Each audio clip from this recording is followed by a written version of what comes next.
All right, welcome. We have a bunch of bills here today. House Bill 715, Delegate Rosenberg. Remember, we're jointly assigned with ECM if you Oh, want to.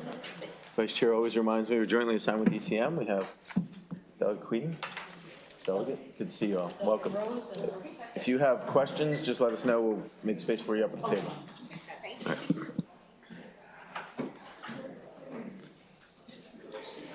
Mr. Chairman and members of the Appropriations Committee, a few years ago when I was a freshman member of the House and a member of the Appropriations Committee, there was an issue in our subcommittee dealing with the Energy Overcharge Restitution Fund, which had to do with a lawsuit against Big Oil where they were found liable or there was a settlement regarding their overcharge for gasoline at the pump.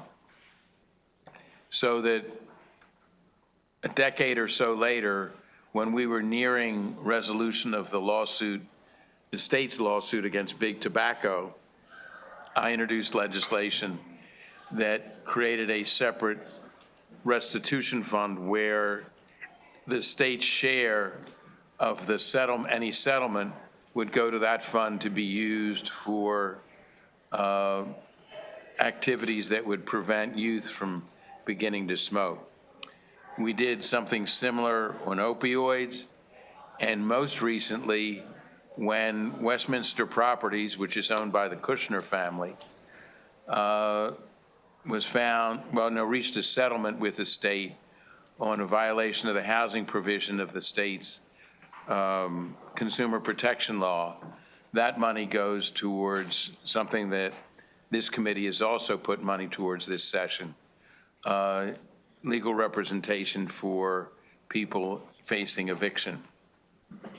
What House Bill 715, and this is a cross-file of Senator Hester's bill, would do is create a similar fund should the state reach a settlement or be victorious in its ongoing lawsuits against providers of online material that is addictive for young children. That is a loss. There are lawsuits underway, and this bill says that would provide that the settlement money would not go into the general fund, but would be used to prevent children from being addicted by online services.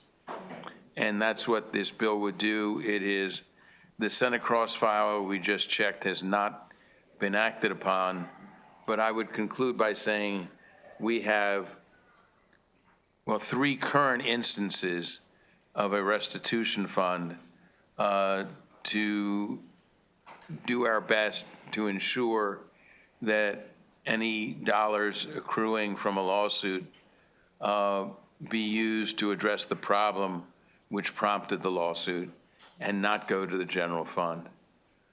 So I would urge a favorable report on House Bill 715. Thank you.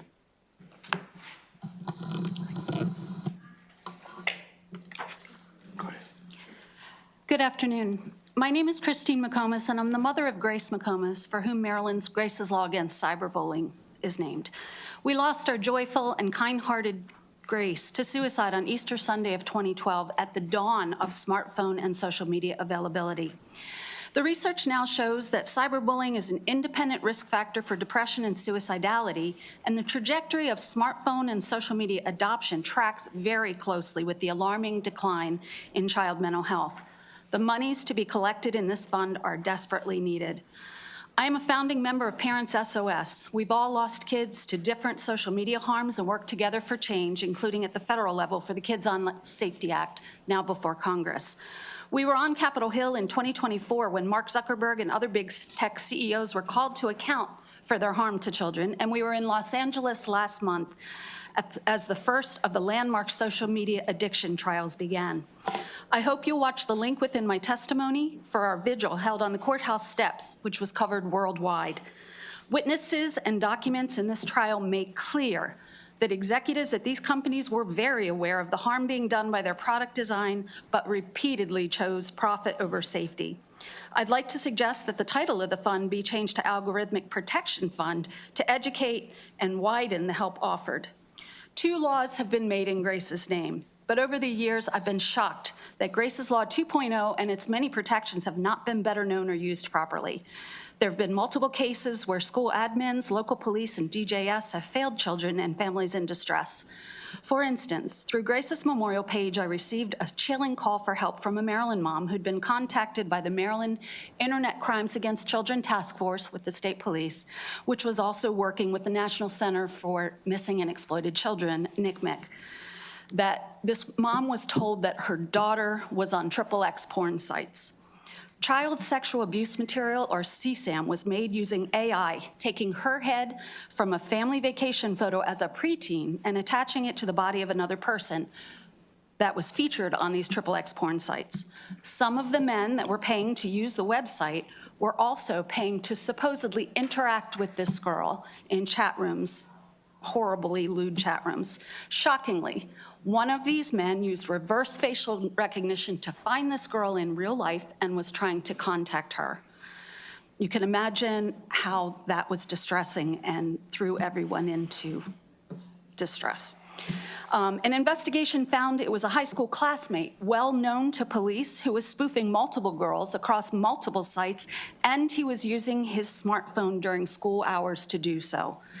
Grace's Law should have given this young man a meaningful correction, but local police did not use it to charge him. Grace's Law protects from many online harms, but won't act as a deterrent or change society for the better if it's not known and used. I respectfully ask that you pass HB 715. Thank you for your attention. Thank you. Thank you for being with us and your advocacy. Any questions? Yes, Delegate Watson. I just want to say, personal point of privilege, that it's been 14 years, I believe, since we lost Grace. She was a Howard County kid. Next month. And we appreciate all that you have done to pour your grief into this passion that will help other children. So thank you. Thank you. Delegate Acevedo.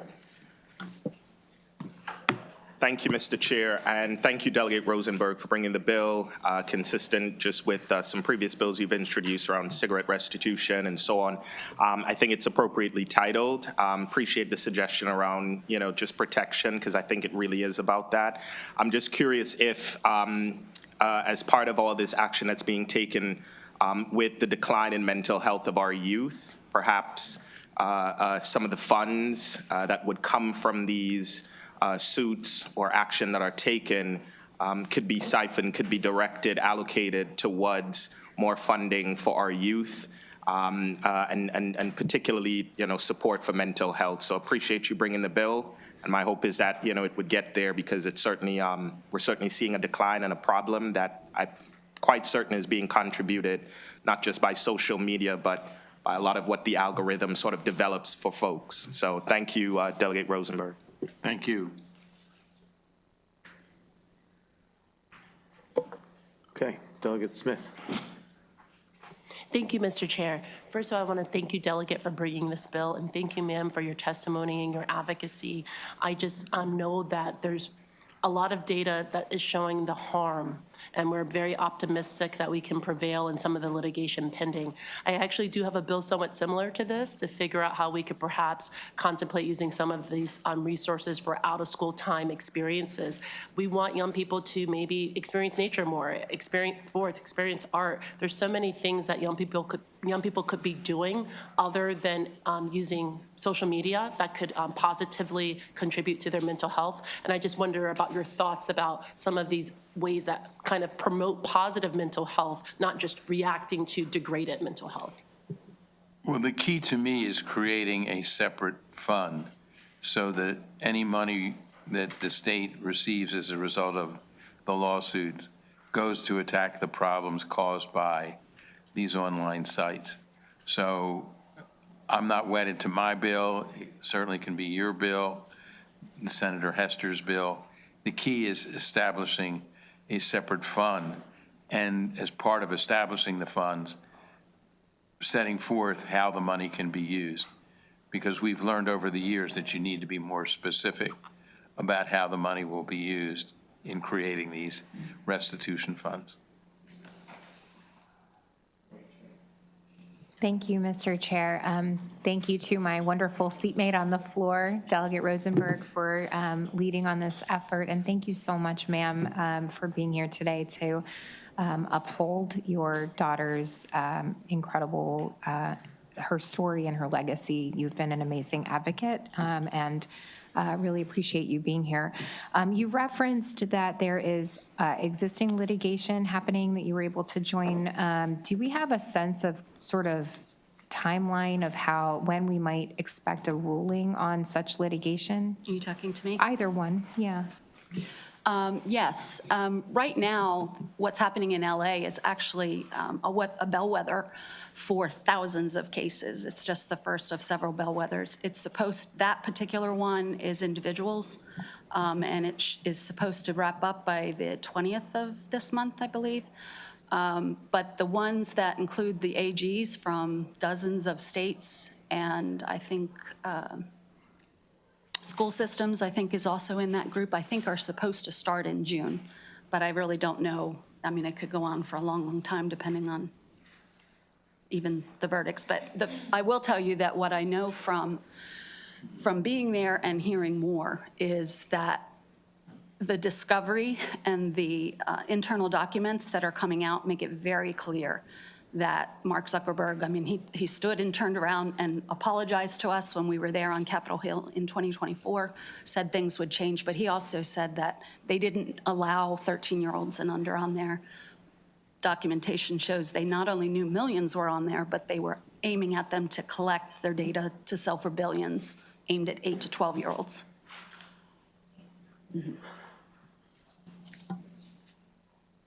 Okay, thanks again for your advocacy, Delegate. Thanks for the bill. Thank you. You have one more witness if you'd like to stick around, Ian Geddes.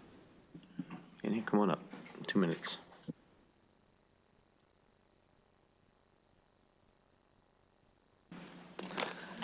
Thank you, Mr. Chair, Madam Vice Chair, and committee members. I'm Ann Geddes with Mental Health Association of Maryland.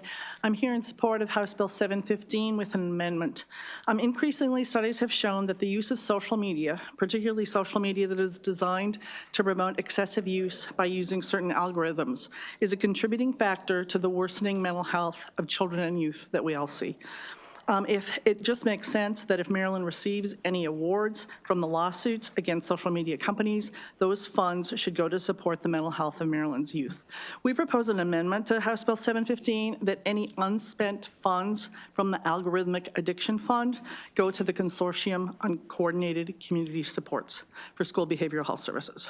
The blueprint legislation established school behavioral health services to be managed by the consortium, and over the last 2 years, the consortium grantees have achieved exceptional reach and results. Last year, over 136,000 students were served in 86% of Maryland's schools. Students demonstrated significant improvement across all 3 levels of intervention, which include prevention, early intervention, and then more formal behavioral health treatment, and 90% of students and families reported satisfaction with the services. Since its establishment, the funding for the consortium has been at risk. Last year, the BRFA proposed cutting the fund by $80 million. We thank the legislature for restoring much of that funding, but this year again, the BRFA proposes cutting the fund, this time by $20 million. Without a sustainable funding mechanism, programs will remain at risk of shutting down and the investments made thus far lost. The dollars that HB 715 as amended could bring to the consortium are urgently needed. Therefore, we urge a favorable report. Thank you so much. Any questions? Delegate Rosenberg, can I have you back up here? The consortium has had cuts the last 2 years. This seems to be maybe a wise place to get to what you're at. Do you view that as a friendly amendment, or how do you view that?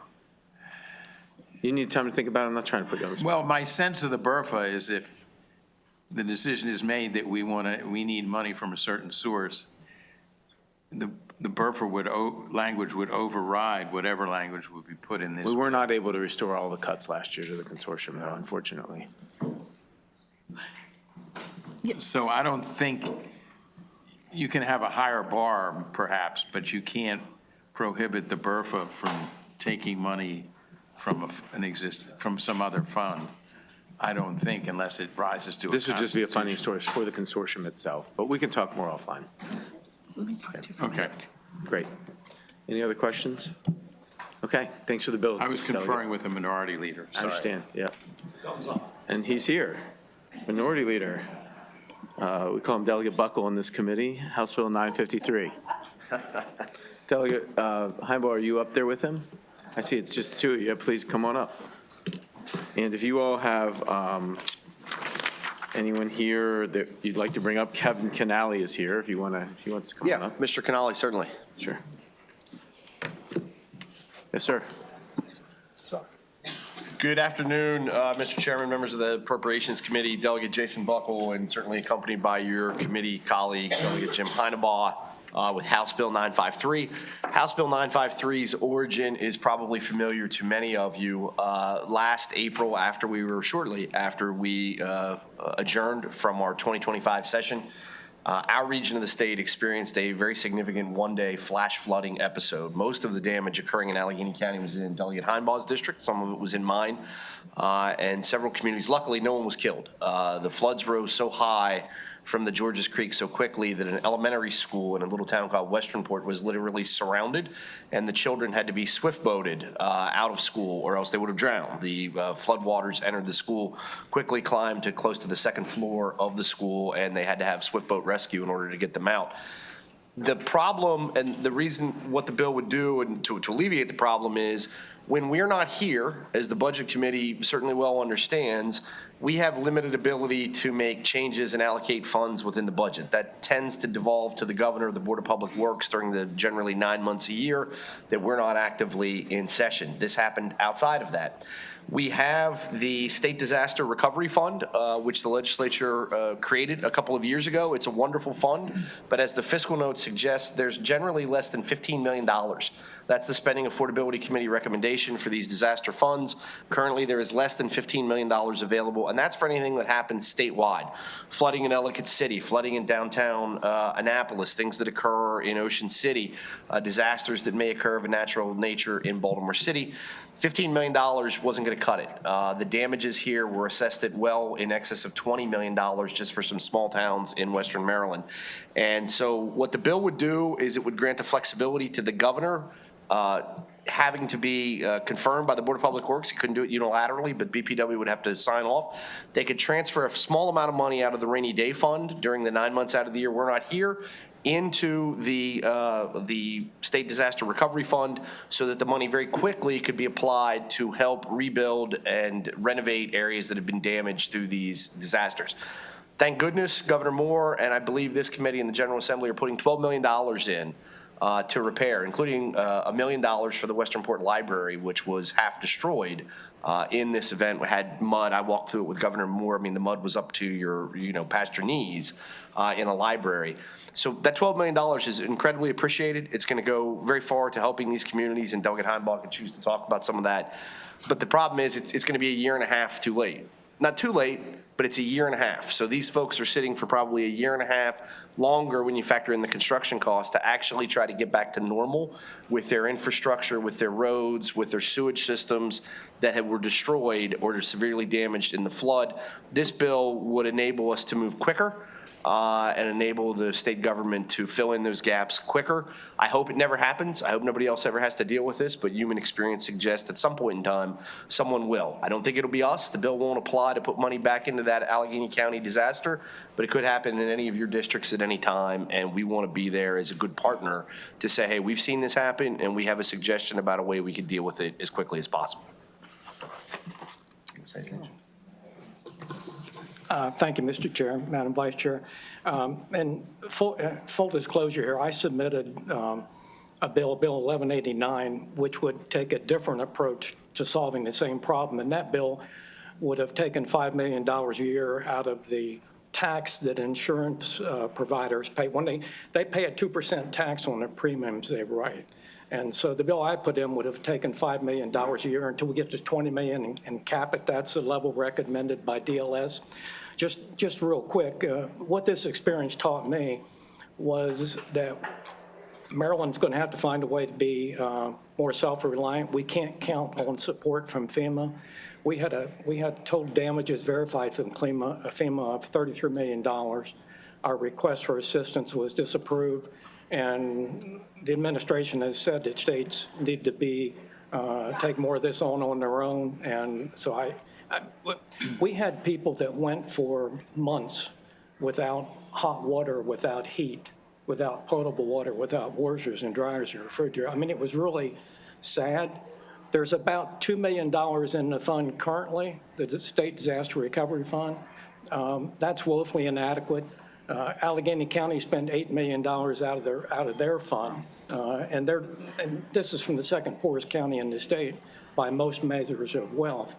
So we have to find a way to get more money in there, and we have to find a way to be more responsive. And I think the problem with it being responsive, I think, is because the fund was new, and this was the first time that the fund was drawn on. And Secretary Strickland's he was a great guy. He was there constantly, and he agrees that they have to do a better job of getting the money out quicker. But I don't know what the answer is, but we need to find some way, get more money into the fund, and to be more responsive. Thank you, sir.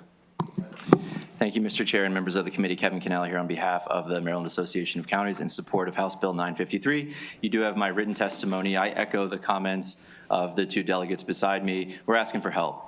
We can no longer rely on the federal government. I think that's been made clear. Allegheny County met all of the federal benchmarks to receive federal assistance, and yet they were denied. It's hard to think how any state, much less a local government, could respond in the way the feds can for disasters of this magnitude, but we have to start somewhere.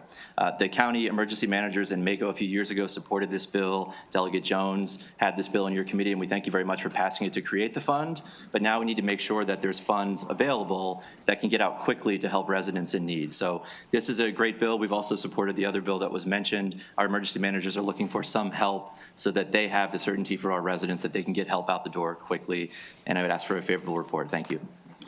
Thank you. Thanks for your testimony. Mr. Minority Leader, thank you for the bill. And we're also very sorry about this tragic flood that occurred out in Western Maryland. We're all very aware of it. Delegate Heinball has brought it to our attention numerous times. I know that we're really happy that there is $12 million in the budget. You can rest assured in your constituents that that will not be cut from the budget this year. But it does occur to me, and there's a question here that, you know, states are often ill-equipped to deal with large, tragic, unexpected catastrophes of this nature, sometimes to the tune of hundreds of millions of dollars, like we saw with Hurricane Katrina and other places. And that's why we have FEMA, right? That's why we have FEMA as really an insurance. You know, Maryland taxpayer dollars went to New Orleans to help, you know, the people of New Orleans, and we pull that money. And so where are we with FEMA and the Trump administration? Have the requests been made that they step in here as they typically would have done for as long as they've existed? They were. So Allegheny County, and I also believe to a limited extent Garrett County. Garrett County had a little bit of damage. You know, where this occurred sort of sits on the county line that separates Garrett, Allegheny, and West Virginia. They did go through the FEMA process. They completed it in compliance with what they believe through Governor Moore and the Department of Emergency Management here kind of helped shepherd that process. And FEMA denied the application, which we were extremely disappointed in. FEMA appears to be right now a hit or miss proposition. There are some places that get FEMA. There are some places that don't. And, you know, at the end of the day, politics and partisan politics, we believe, shouldn't really have anything to do with, you know, people don't ask when you're in a flood or your home's damaged or you had experienced a wildfire. They don't ask if you were a Democrat or Republican.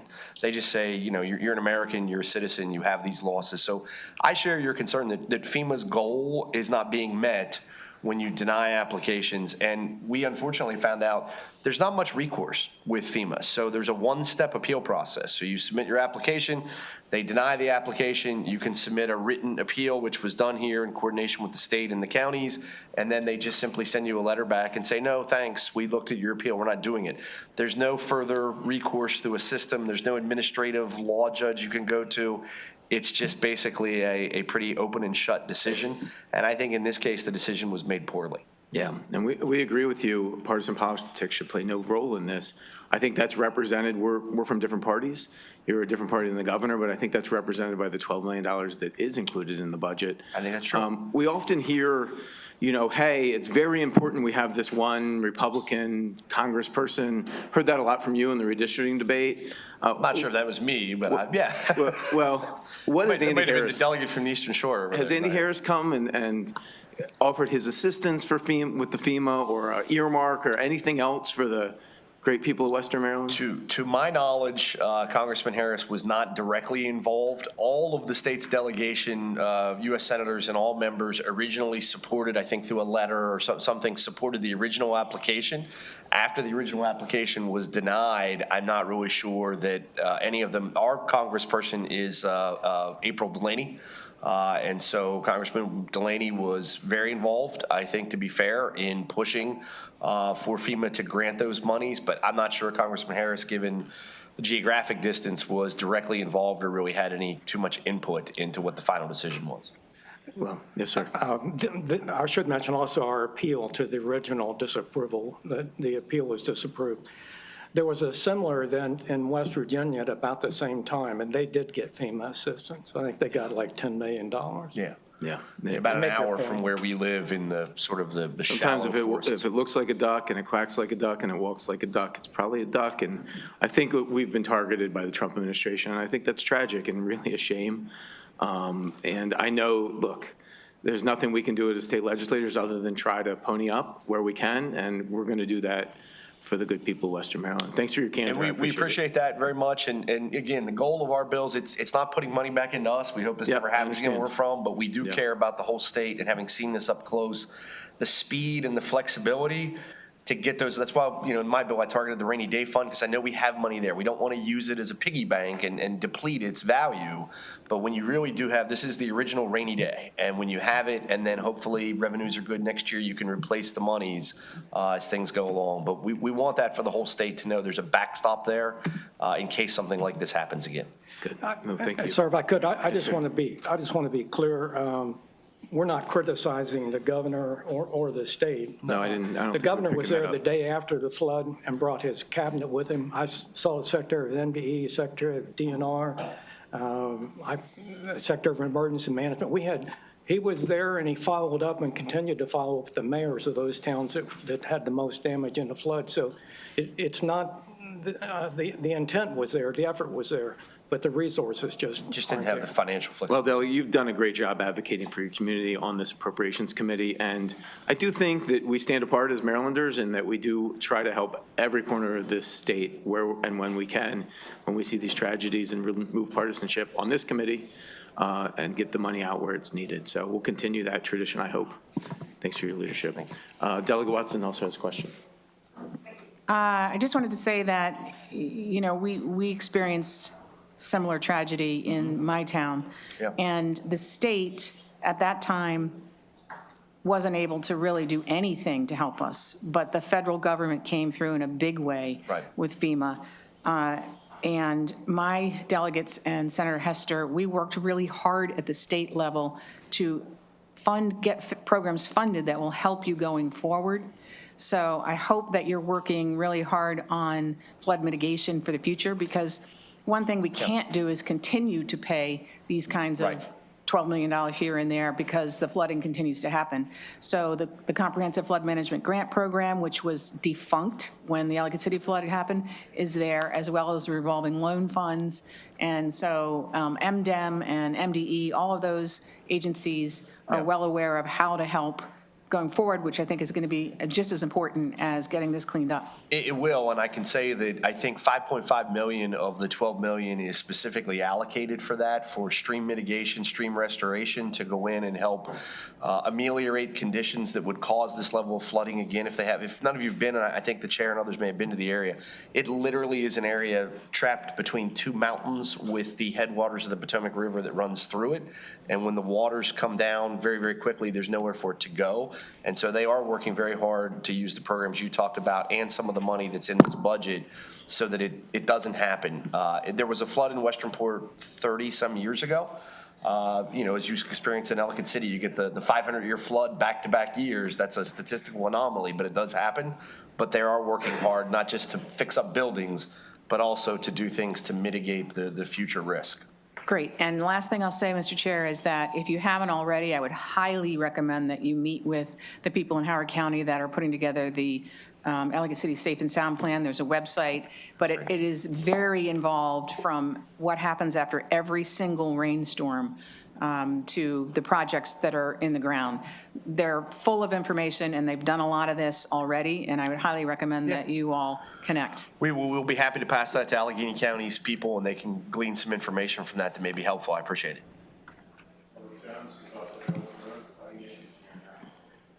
Thank you so much. Also a proud Allegheny County. Yes. Thank you so much, Chairman. I do want to echo what the gentlewoman from Ellicott City said regarding the aftermath of flooding. I have so appreciated working with you on many bills that we have both had to pass and write because of flood mitigation. And so little did I think that when I wrote the bill to create the State Disaster Recovery Fund, because of the unprecedented flooding that happens, sunny day flooding that happens in Annapolis in my district, that it would be used for my father's hometown. Yep. But let me also offer to Annapolis, OEM, and myself, for we have to go through this on a routine and regular basis, and the ways to protect our small businesses and so many others. And we actually met, I believe, with either Annapolis or Anne Arundel's OEM director in consultation with the bill several months ago, and they I didn't know that. suggested, like, hey, let's try to create more financial flexibility and find a way to help. So I appreciate that. Thank you, Chairman. Okay, well, thanks for the bill. Thanks for being here. Thanks for your Thank you very much. Have a good day. Good to see you, Kevin. That concludes the bill hearing. Get back to my list here. Delegate 852, is Delegate Sample Hughes here? Come on up.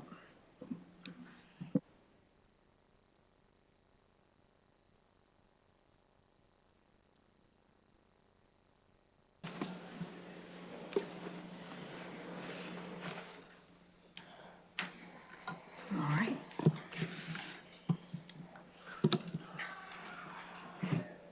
Ready for me again? Okay, sure. Good afternoon, Chair Barnes, Vice Chair Kaiser, and members of the Appropriations Committee. I'm Delegate Cherie Sample Hughes, representing District 37A, Wycomico and Dorchester counties. Thank you for the opportunity to present House Bill 852. This legislation expands eligibility for the Maryland Police Officers and Probation Agent Scholarship Program to include correctional officers.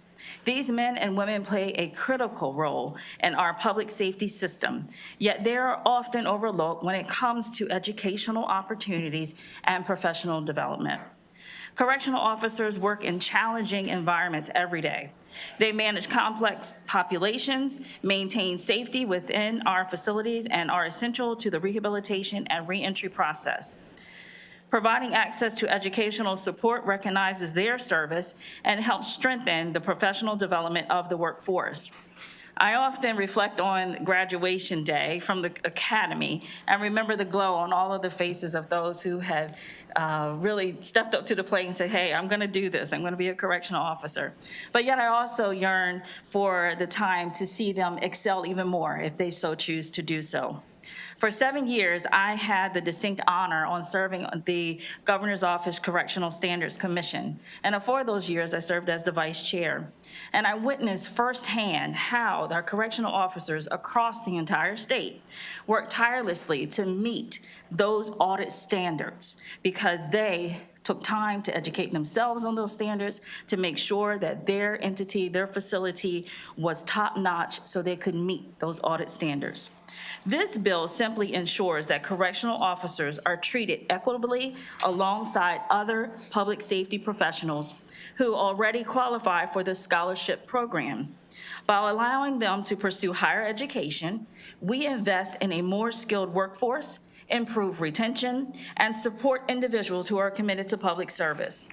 So if you haven't visited a facility lately, certainly not being incarcerated, but visiting, just know that demands are great. When we have our officers now having to interface with juveniles in an adult facility, whether it's temporarily, they have to educate themselves on those subjects as well. So importantly, this change builds on existing program and it leverages an established framework, making it a practical and responsible policy adjustment.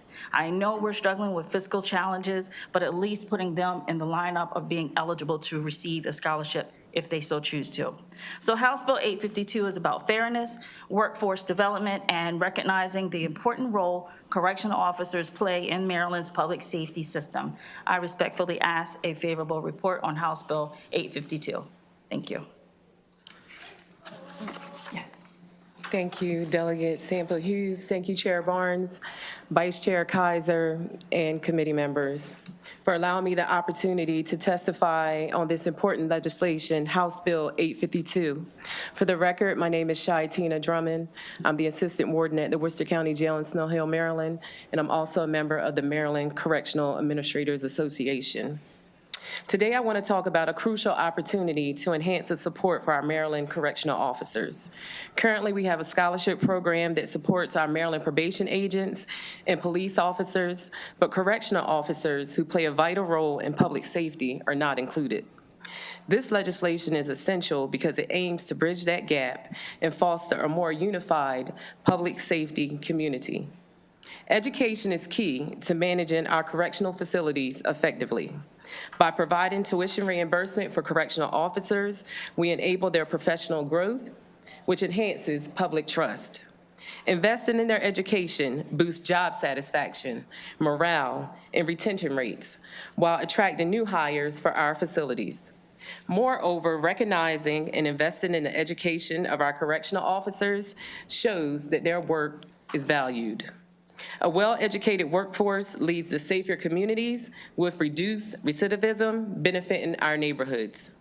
In conclusion, I urge you to support House Bill 852 by extending scholarship opportunities to our correctional officers.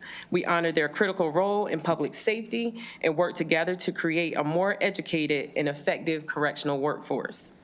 Just like Maryland probation agents and police officers, let's ensure that Maryland correctional officers are also afforded the same opportunity to receive financial assistance with furthering their education through this scholarship program. Thank you. Good afternoon. My name is Ryan Taylor, and I'm a lieutenant at the Charles County Detention Center. I am here in support of House Bill 852, Higher Education Scholarships for Correctional Officers.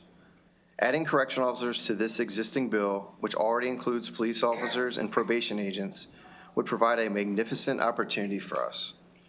Correctional officers serve a critical public safety role, but since we are behind bars, sometimes our role is overlooked compared to other public safety professions.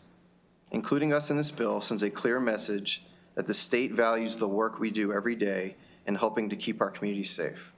I serve on the scholarship committee for the Maryland Correctional Administrators Association. We offer scholarships to correctional employees and their family members throughout Maryland. If correctional officers are added to this bill, this would provide an additional resource for COs throughout the state as they further their career in law enforcement. Notifying employees that they were chosen to receive a scholarship is an immensely gratifying experience, and with your vote, each of you has that opportunity. Education and growth opportunities are essential for staff retention, development, and fostering a culture that ensures efficient Maryland correctional facilities and safer communities. In closing, correctional officers are an essential part of Maryland's public safety. Including us in House Bill 852 is a necessary step towards recognizing our service and ensuring we receive the support we deserve. Thank you for your support. Thank you, and thanks for your service. Thank you. Any questions from the committee? Just a little on the history of the bill. I know that during police reform, I and this committee put these scholarships into place as sort of a incentive to provide more education for police officers. I think the scholarship program is undersubscribed and actually has money available in it. So this seems to be a prudent bill. Talk to the subcommittee chair. Good, thank you. Delegate Acevedo. Thank you, Mr. Chair, and thank you, Delegate Cherie Sample. He is good to see you for bringing this bill. Echoing the chair's comment, this was created as part of the Maryland Police Accountability Act of 2021. Providing these scholarships, it is certainly underutilized, and we want to make sure folks are aware of and using more of it. I just have one thing that I'd love to get your thoughts on. In the bill and the scholarship program, it's geared towards more degree programs. And as we know, there are certificate programs that folks can, participate, finish, and be a part of law enforcement. So for example, University of Maryland Global Campus has a certificate program in crime scene investigation that would make someone employable, et cetera. So definitely agree on the degree side, but we know that there's also certificate programs that would allow people to be, qualified and hireable the next day, right? Would you all, just so that we're ensuring that, because not everybody needs to get a degree, right? Not everybody wants to pursue a degree. What about those folks who are interested in a law enforcement certificate program, which tons exists at various universities in our schools, and wouldn't necessarily benefit from this because they're not pursuing a degree? Any thoughts on that? Absolutely. Thank you, Delegate Severo. I appreciate the question. I'm excited because there are those opportunities that are out there. I know even in our local area with Warwick Community College, they are continually trying to meet the needs of law enforcement professionals where they are, and it does not always require a degree. It requires and can be those certificate programs. My son is a law enforcement officer. He is a sheriff deputy, and I hear him often talk about with his colleagues, different programs that are available to sharpen their skills. And I certainly know the same needs to be for our correctional officers because their demands are, like I said, they're great. From de-escalation, from just things that they want to be able to do to equip their knowledge and to be even stronger in their career field. So I agree, absolutely, that would be great. Awesome. Thank you, Delegate. Thank you, Mr. Chair. Excellent. Thank you. See any other questions? Thanks you all. Thanks for being here. Good to see you, Thank Delegate. you. Thanks for your service, sir. Thank you. Delegate Stewart, House Bill 718.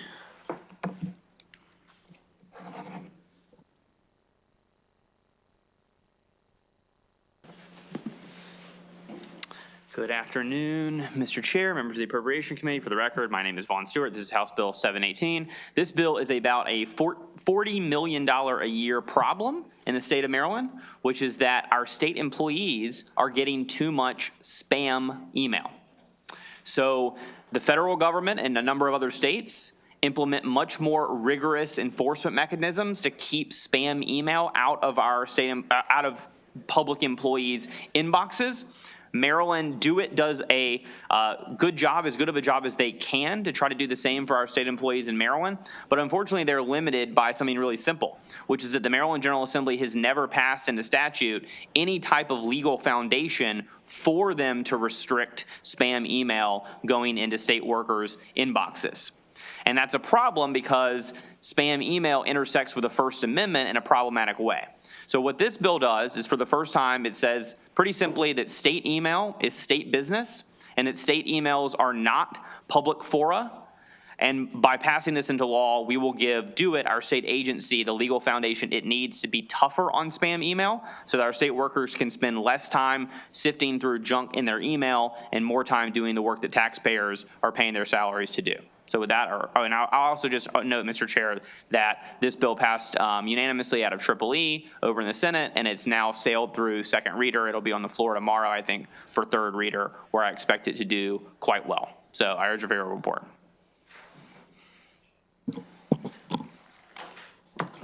You think we should pass it because EEE passed it? Is that the?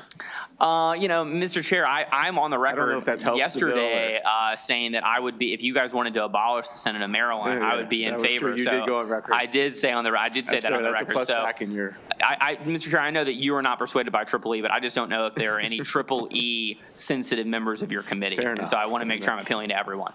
All right. Any questions for the bill sponsor? Real question? Nope, I don't see any. Good to see you. Thank you. Good to see you. That concludes the bill hearing. House Bill 1318, Delegate Wiesel. It's not here. We'll give him 1 second. House Bill 900, Delegate Taylor. All right. Delegate Shetty is here. Were you okay to do your bill? Sure. All right. House Bill 680.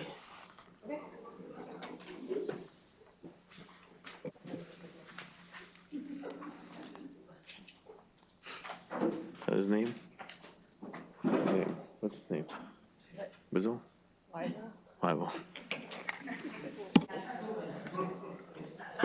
Hi, how are you? Thank you. Thanks for being here. Thanks for asking. Okay. All right, this is HB 680, right? Okay.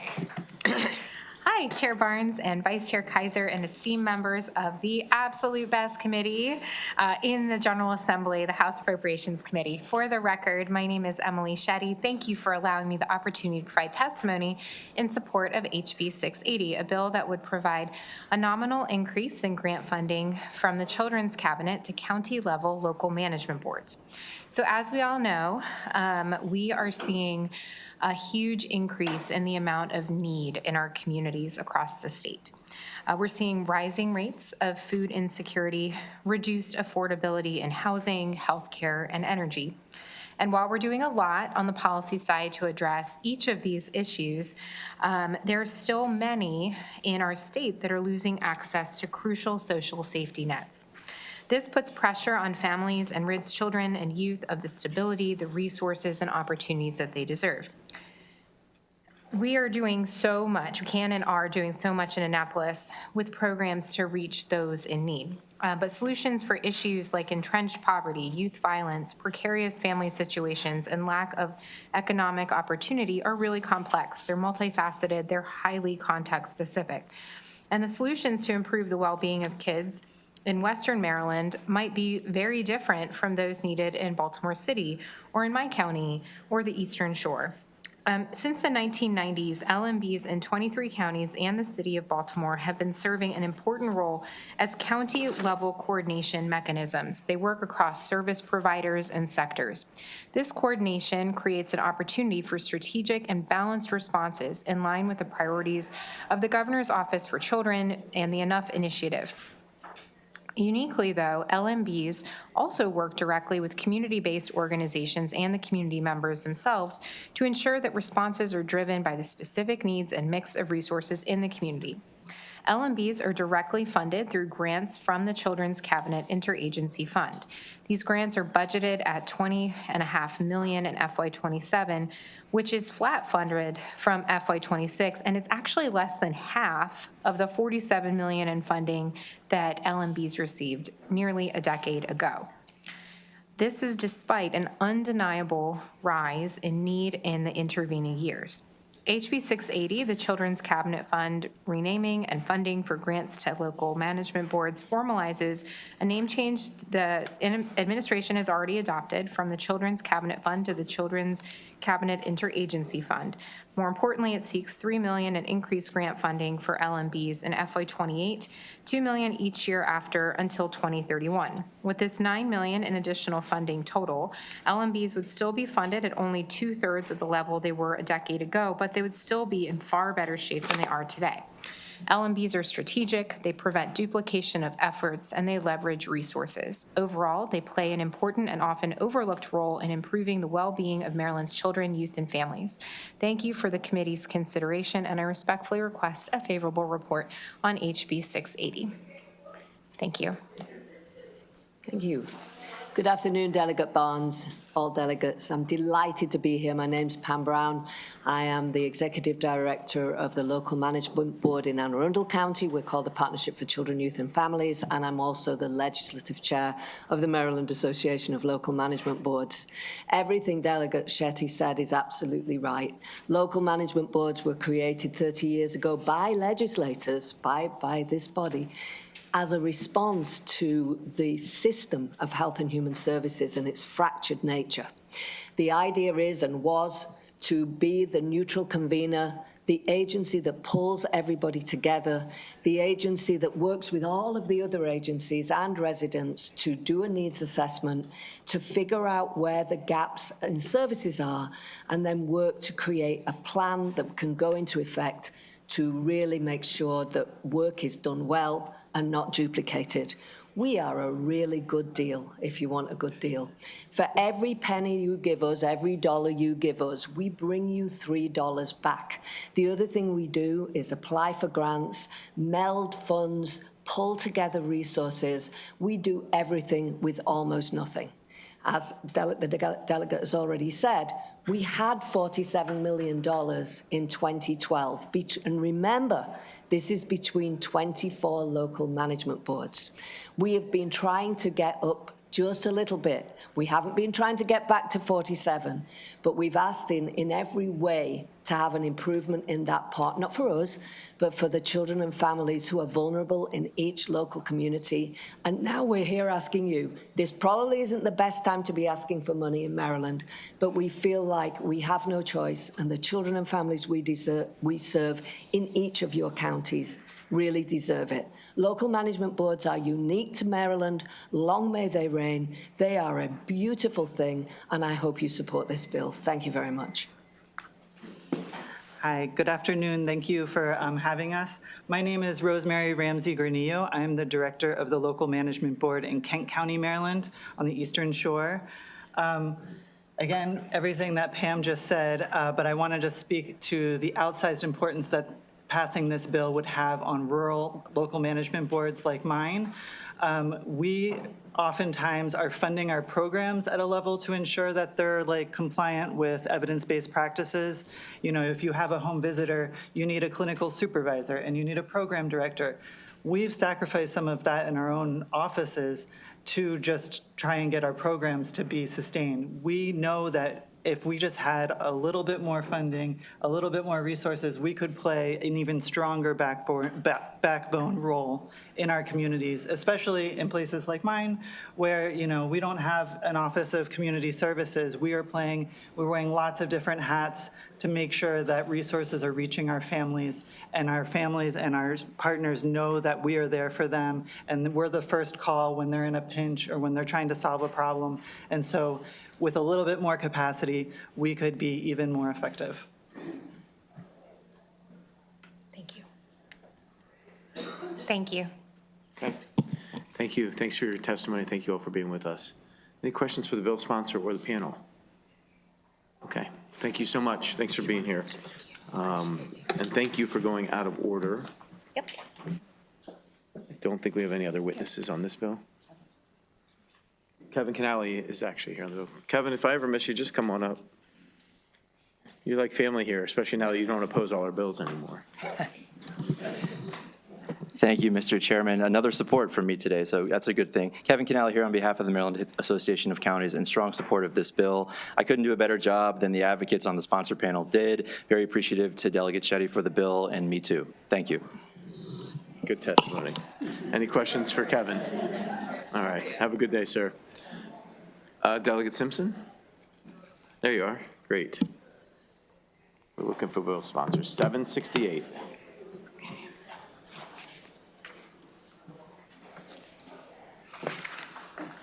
Bring up my panel. Yes, you I don't can, think we're please. going to take much of your time. So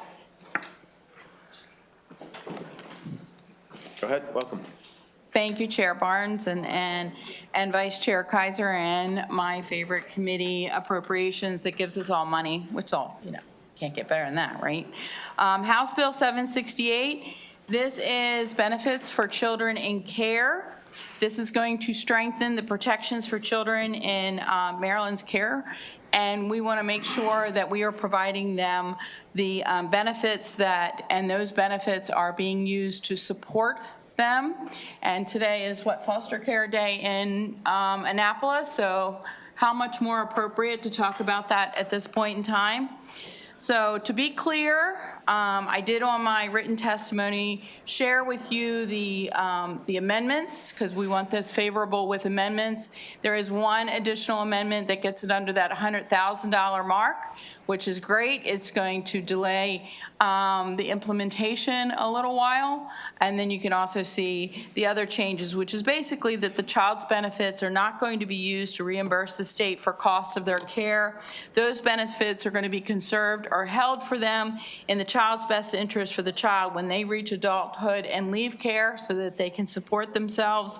Overall, House Bill 768 ensures that those federal benefits that are intended for children in state custody are used directly to support their needs and their future stability rather than reimbursing state expenses. For all of these reasons, I respectfully urge a very favorable, with great amendments, that gets it down to where it should be, House Bill 768.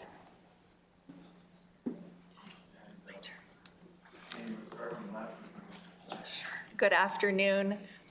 Am I on? Okay. Yeah, as long as it's ready. My name is Amy Harfeld, and I serve as the National Policy Director for the Children's Advocacy Institute at the University of San Diego School of Law. I'm a proud Marylander myself of Montgomery County. We work to improve the lives and outcomes for young people, particularly those in foster care and those at risk of aging out of care. Spent about 20 years litigating child welfare cases from all different sides of the table and advocating for policy changes. I strongly support SB 7. House Bill. House Bill. I'm sorry, I don't have the number. 768. 768, to protect the rights and the assets of Maryland's disabled and orphaned foster youth. This issue came to my attention a long time ago when I represented foster youth at Legal Aid in New York. I had a client, a 17-year-old young woman named Jasmine, who was seeking my help to emancipate from foster care early. She had graduated early from high school, gotten admitted to Hunter College, and earned about $13,000 working in the back room of her uncle's deli, which she was hoping would help her transition out of care. When she went to withdraw her savings for her tuition deposit, she was told that her savings account, everything over $2,000, had been frozen by the state. She thought this was a mistake and wanted my help to clear it up. Unfortunately, what I learned is that it is routine practice for states to shake kids down when they enter care, to see how much they're worth and how that can defer the cost to the state of caring for her. She could not get her money back in order to meet her deadline and had to defer college for a semester because she couldn't make her payment. She also had to defer housing because she had planned to live in the dorms. What I learned from this practice was that the agency had stepped in to freeze her assets over $2,000 because allegedly they were looking out for her and wanted her to remain eligible for SSI so that they could keep taking her money. This shocking policy really hurt my client and endangered what would have been a successful transition for her. This story and many others inspired us at the Children's Advocacy Institute to launch a campaign to end this practice for once and for all. Maryland blazed the trail on this issue. Maryland was the first state to take any action back in 2018 when a bill was passed to fix some of the problem. But things look different now. In the last few years, there are now 38 states or jurisdictions who have completely ended this practice in whole or are on their way to doing so. So now we have a little catch up to do. Maryland, yes, but we're not being timed. This has drawn support from across the political spectrum, from evangelical groups who see this as an affront to God, libertarian organizations who talk about government overreach, liberal groups talking about civil rights violations, and most recently, the MAGA camp who has talked about this as waste, fraud, and abuse. It is all of those things, and it needs to end. Our child welfare system exists to serve the children who end up there, not to treat them, as we have found, quote, as revenue-generating mechanisms for the state to defray the cost of care. My son recently saw a TV segment where I was interviewed about this issue, and he looked at me and said, "Mommy, that sounds like stealing. Don't they know that's wrong?" I think we're at the point today where we have an opportunity to really just take care of it once and for all and actually protect the kids in our care. Mr. Chairman, members of the committee, I'm Ann Seacott, testifying on behalf of a couple of clients in support of this wonderful legislation, House Bill 768, behalf of the Children's Advocacy Institute and the National Association of Social Workers of Maryland. And really, I'm here just to say that we're so pleased that the folks at the Department of Human Services have been really wonderful in working with us on both amendments to the language of the bill in terms of policy, and we are clearly in lockstep on the goal. And as the sponsor mentioned, another amendment that will delay the implementation, but in a way that gets the policy in the right place, and then when coffers are a little better, we'll be able to fully implement. So we ask for your support with those amendments. Thank you, Mr. Chair, and thank you, and members of the committee, and thank you, Delegate Simpson and Delegate Shetty, for sponsoring this bill. My name is Mitchell Mervis, and I am an attorney at Venable LLP.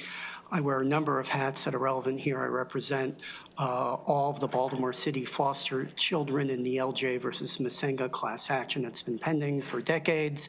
I also represent the non-Baltimore City foster children in the TEG class action with Disability Rights Maryland on hospital overstays. I have argued this issue in the Alaska Supreme Court and am currently briefing the issue in appellate courts in New Jersey. So it's something that is near and dear to my heart. HB 768 is vitally important to fix a tremendous wrong to foster children that will make a lasting difference in their lives. The state of Maryland takes their property. Thousands of dollars a year of property belonging to foster children gets pocketed by the state to reimburse itself for the cost of foster care. Other foster children who have assets do not have their assets taken. Just orphans with OASDI and disabled children with disabilities with SSI and children of veterans. The fiscal note is modest. I cannot imagine a bigger bang for the buck than this.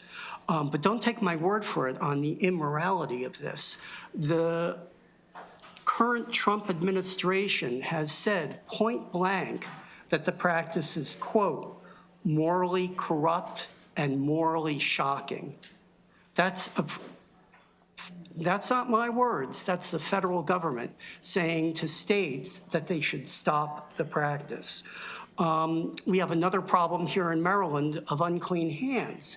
By federal law, the state is the payee of last resort to get control over the benefits.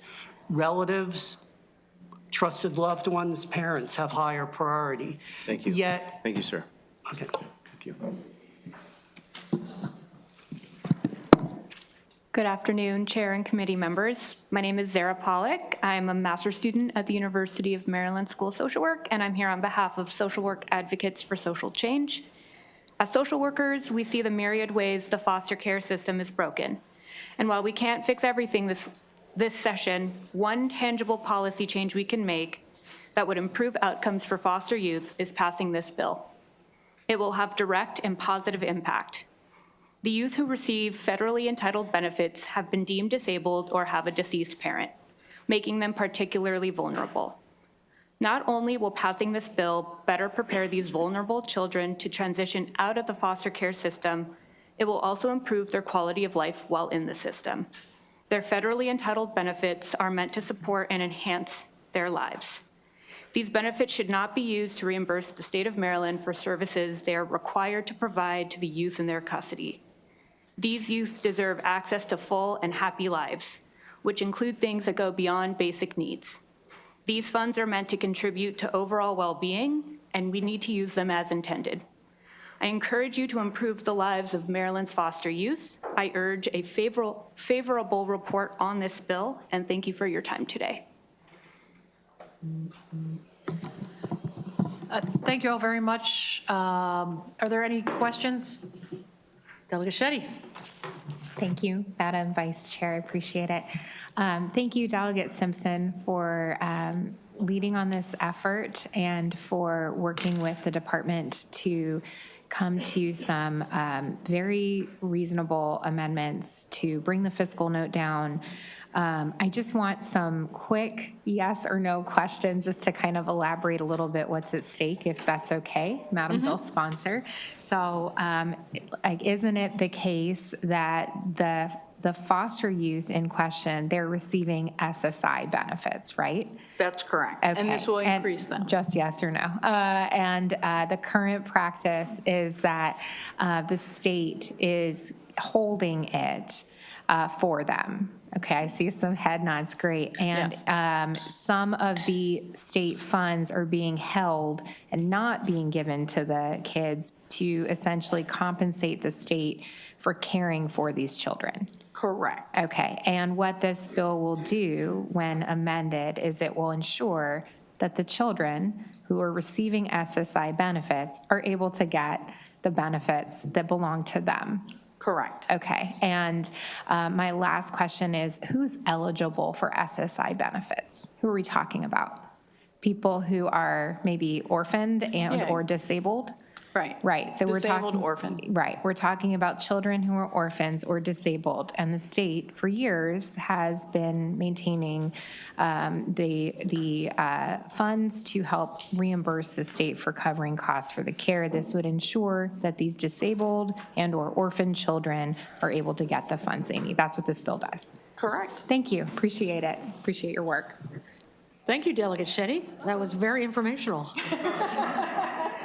Delegate Simpson, just a quick question. I know it was referenced about the reducing the fiscal note. Can you explain again, it's now under 100,000, is that correct? That is correct. With the actual, it got down to 300,000, and now it's less than 100,000 with the delay. Okay, yes.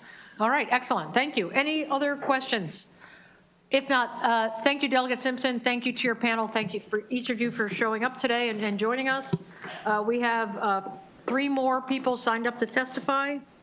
Erica Lamont, Haley Lichterman, and Chip Woods. Any of them are here, please come up. First one, please introduce yourself and get started. You can go ahead.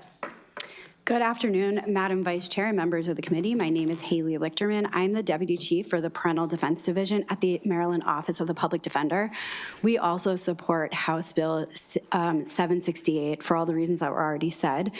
The only children in the state who are being asked to fund their own foster care are children who are survivors of deceased parents, who are disabled, or are children of veterans. Those are the only children in the state that are being asked to pay for their own foster care. So I'm going to say what I say to any bill that I testify on that should be so uncontroversial. Me too. Good afternoon, Chair and members of the committee. My name is Erica Lamont, and I serve as the Director of Advocacy for Children's Rights for Maryland Legal Aid. Thank you for this opportunity to speak in strong support of House Bill 768. Maryland Legal Aid represents thousands of children and has represented thousands of children across all jurisdictions, or most of the jurisdictions, in child in need of assistance and guardianship proceedings. And our attorneys stay with these young people from infant to young adulthood. And because of this work we see every day, we know how critical it is that the state manage the children's benefits responsibly and in their best interests. You've heard lots of the testimony regarding the particulars of the bill, but what I would like to speak to is the part that would require consultation with the child's attorneys. At Maryland Legal Aid, we also represent cases involving Social Security, so we have an expertise in that area as well. And so consulting with our attorneys can greatly benefit. And we don't often know when they apply for the benefits. We don't know when the benefits were granted or if they were denied. And in consultation with us, we can make sure that they have a better, a more accurate application and even assist if their benefits are denied. And so this bill would greatly assist that. For far too long, the conservation of children's benefits has been inconsistent, and in some cases, the funds were used in ways that didn't directly support the child's future. So HB 768 goes a long way in making sure that these children have the support and the benefits that they need directly. And it's a terrible thing to see a child exit care and you know that they might be homeless in 6 months because they don't have the financial support that they need. And for these reasons, we strongly support a favorable report for HB 768. Thank you. To the members, any questions? I want to thank you both very much for coming in today. Appreciate it. Just one more chance, Chip Woods. Is he here? And if not, thank you. We're done with the hearing on House Bill 768. Thank you.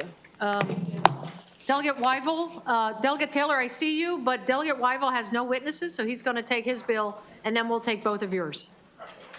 It'll be quick. Welcome. Thank you, Madam Chair, and honorable members of Appropriations. Good to be with you. For the record, I am Delegate Weigel. Pleased to present House Bill 1318. In summary, House Bill 1318 directs the Department of Human Services to develop a comprehensive process to analyze error rates and formulate strategies to reduce the error rates equal to the level achieved by the best performing state in the United States, as determined by the USDA. For the period ended June 30, 2025, Maryland had a SNAP payment error rate of 13.64%. The best state in the nation, South Dakota, had an error rate of 3.28%, and the U.S. average error rate for that year was 10.93%. For the period ended June 30, 2023, Maryland's error rate was an astronomical 35.56%, while at the same time the U.S. average was 11.54%. Per news reports, the high error rate is estimated to cost Maryland taxpayers as much as $240 million annually. And the federal government is reportedly instituting new penalties for states with such high error rates. I've provided a 5-year history of error rates as part of the committee testimony. Maryland's error rates have exceeded the U.S. average for every year shown. Reducing the error rate protects taxpayers in the state budget, actually strengthens the program, avoids potential federal sanctions, improves program integrity, and it protects eligible households by directing the right benefits to the right people. The bill sets an attainable goal for the department. I thank you for your attentiveness, and for these reasons, I ask for a favorable report on House Bill 1318. Thank you, Delegate. Are there questions? Delegate Shetty. Thank you, Madam Chair. Thank you, Delegate, for bringing this bill.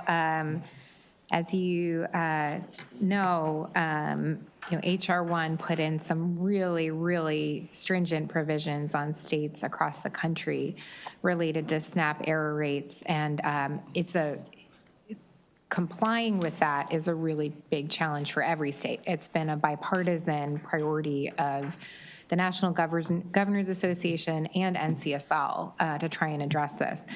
I think from a budget perspective, I'm really concerned about the implications of HR 1. And I know in our subcommittee work, we have been coordinating really closely with DHS on what plan they already have in place and what they're doing to try and comply and make sure that we are getting that error rate down. Do you know what the error rate was? You said you had in your testimony. What was the error rate when this administration took office? I go back to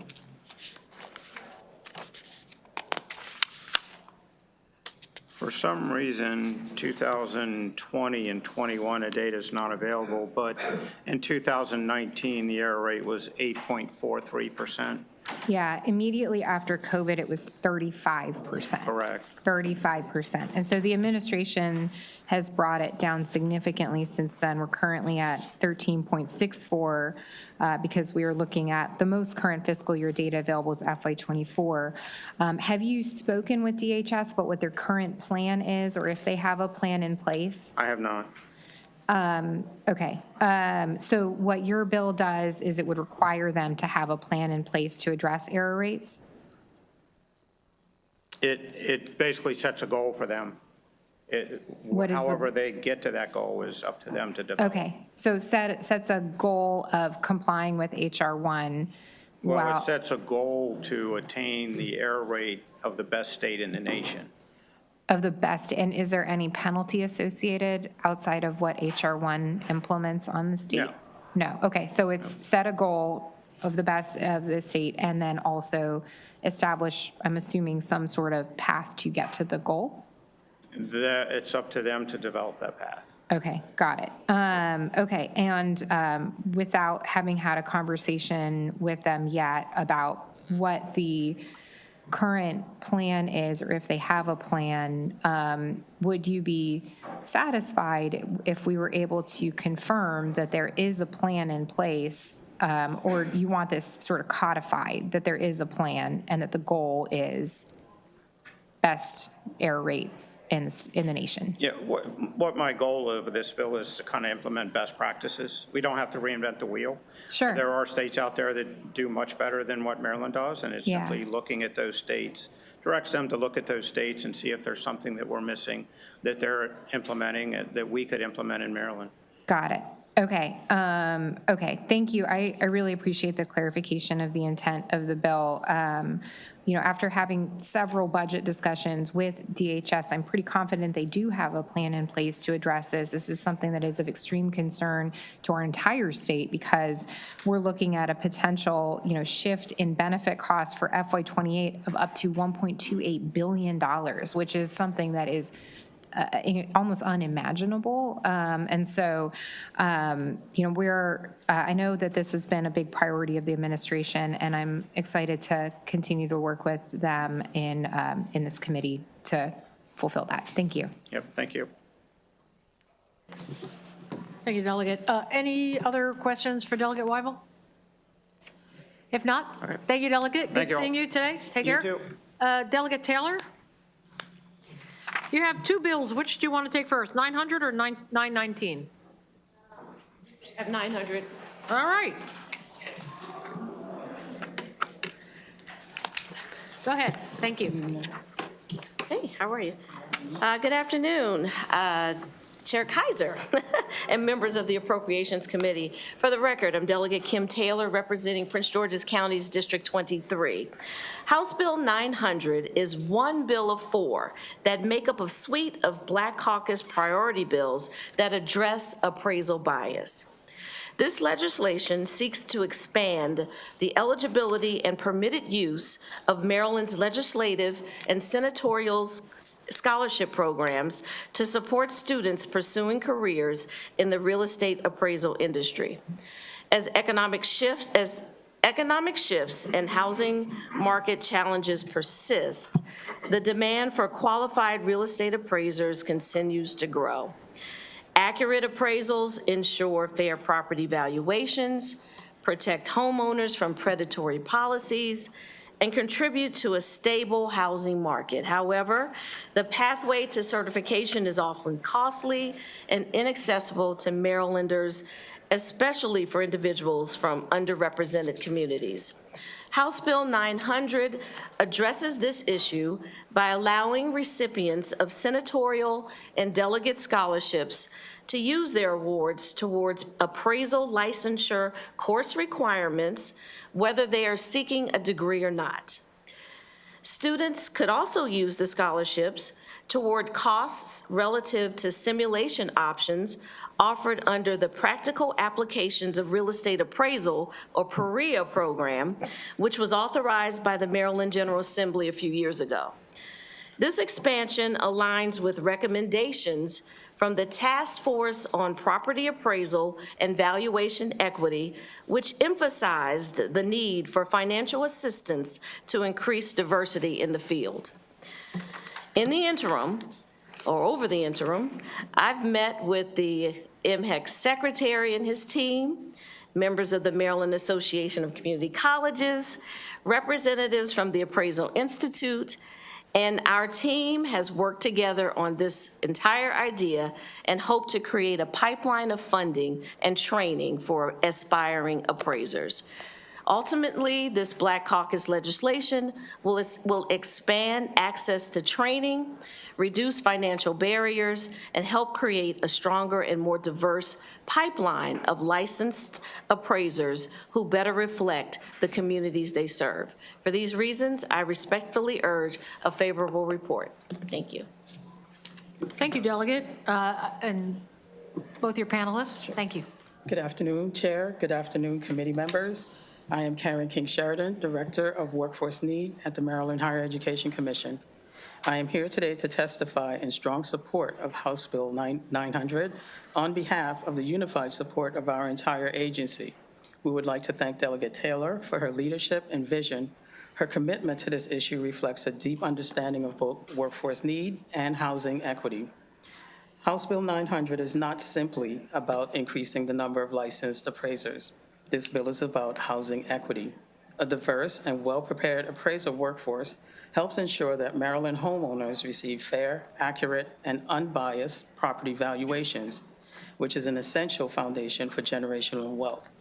Today, an entry into the appraisal profession relies heavily on the who you know model, requiring 1,000 to 1,500 hours of supervised experience. Because most appraisers are self-employed, they are often disincentivized to train future competitors. This gatekeeping structure disproportionately blocks access for younger Marylanders and individuals from underrepresented communities. House Bill 900 eliminates this bottleneck in two important ways. First, it allows senatorial and delegate scholarships to be used for the practical application of real estate appraisal program, which enables students to meet the experience requirements through virtual, merit-based simulations. Second, it removes the unnecessary scholarship examination barriers for individuals pursuing this pathway. Over the past several months, MHEC has partnered with the Maryland Real Estate Commission and our community colleges to design a high school to licensure pipeline for appraisal careers. House Bill 900 provides the legislative framework to support and fund this pipeline using existing resources. By passing this bill, Maryland can ensure that careers in appraisal are accessible based on talent and merit, not personal connections. For these reasons, we respectfully urge a favorable report on House Bill 900. Thank you for your time and consideration. Thank you. Christopher Dews of Dews & Associates, representing my client, the Center for Urban Families in West Baltimore. Center for Urban Families is a West Baltimore workforce development and family strengthening program at CFUF. They operate a workforce development program specifically focused on building skills for unemployed or underemployed Baltimoreans in order to connect them with the workforce. One of the things that the members consistently mention is that owning a home is one of the most common long-term motivators and goals that the members have. Through years of hard work, budgeting, and sacrifice, many of the members have been able to do so. For this reason, the Center for Urban Families has expanded in the last 4 or 5 years into creating a legacy wealth initiative, in which we then work with the individuals of the training program on home buying counseling, specifically matching funds for down payments, and then generally helping them with the entire home purchasing process. One of the things that our individuals have experienced is, of course, the appraisal biases that Delegate Taylor has spoken about so much. And so another lane that has been discussed is how do individuals that are from the communities get into the appraisal process themselves and then get themselves educated in how that entire system works. And so we see this piece of legislation as great for the workforce pipeline to increase access to those individuals who want to be trained but don't have the financial counseling or access. And we think that having access to these scholarships will boost the individuals from our communities that can then step in and regulate how these properties are appraised. And so for this reason, we respectfully urge a favorable report. Thank you. Thank you. Thank you both. Any questions from the committee? All right, thank you. Seeing none, thank you both for coming in today. Delegate Taylor, you stay there for House Bill 919. Thank you. You staying? Oh, I see both. Oh, okay. Indeed. Now I see. Okay, everyone's staying. All right, Everyone's thank you. We're locked in. Again, good afternoon, Vice Chair or Chair Kaiser. For the record, I'm Delegate Kim Taylor, representing Prince George's County's District 23. House Bill 919 is one bill of 4 that makes up a suite of Black Caucus priority bills that address appraisal bias. This legislation seeks to establish the PAREA grant program within the Maryland Higher Education Commission. PAREA stands for the Practical Applications of Real Estate Appraisal. This legislation is a reintroduction of House Bill 607 from last year and continues our efforts to expand access to the real estate appraisal profession while addressing longstanding disparities in property valuation. As a reminder, in 2022, the Task Force on Property Appraisal and Valuation Equity was established to examine persistent disparities in property valuation, particularly in historically redlined neighborhoods and underrepresented communities. The task force finished its work and issued several recommendations aimed at removing barriers that prevent individuals from entering the appraisal profession. House Bill 919 directly responds to those recommendations by establishing the PREA Grant Program. This program will provide financial assistance to individuals from historically redlined neighborhoods and underrepresented communities who are seeking careers in the real estate appraisal industry. Over the interim, MHEC, members of the Maryland Association of Community Colleges, representatives from the Appraisal Institute, and I have worked together on this idea and hope to create a pipeline of funding and training for aspiring appraisers. In fact, many Maryland community colleges are actively planning to incorporate PREA prerequisites into their curriculum.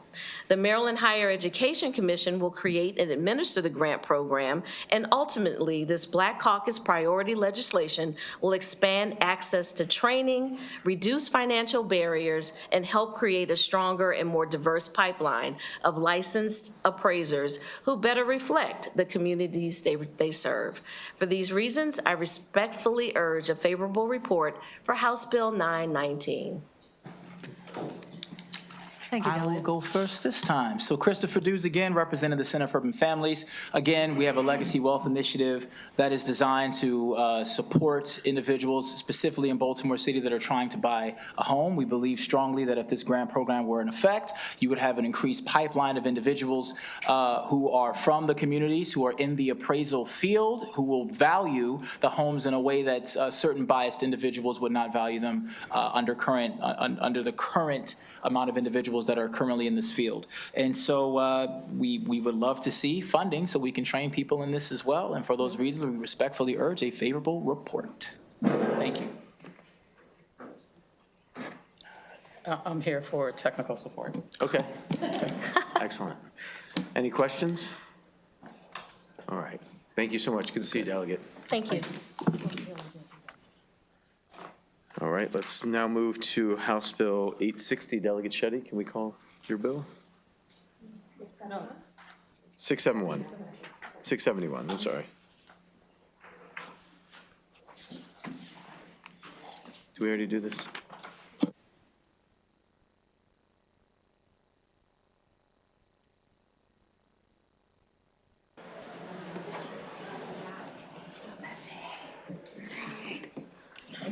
Oh, can I sit here?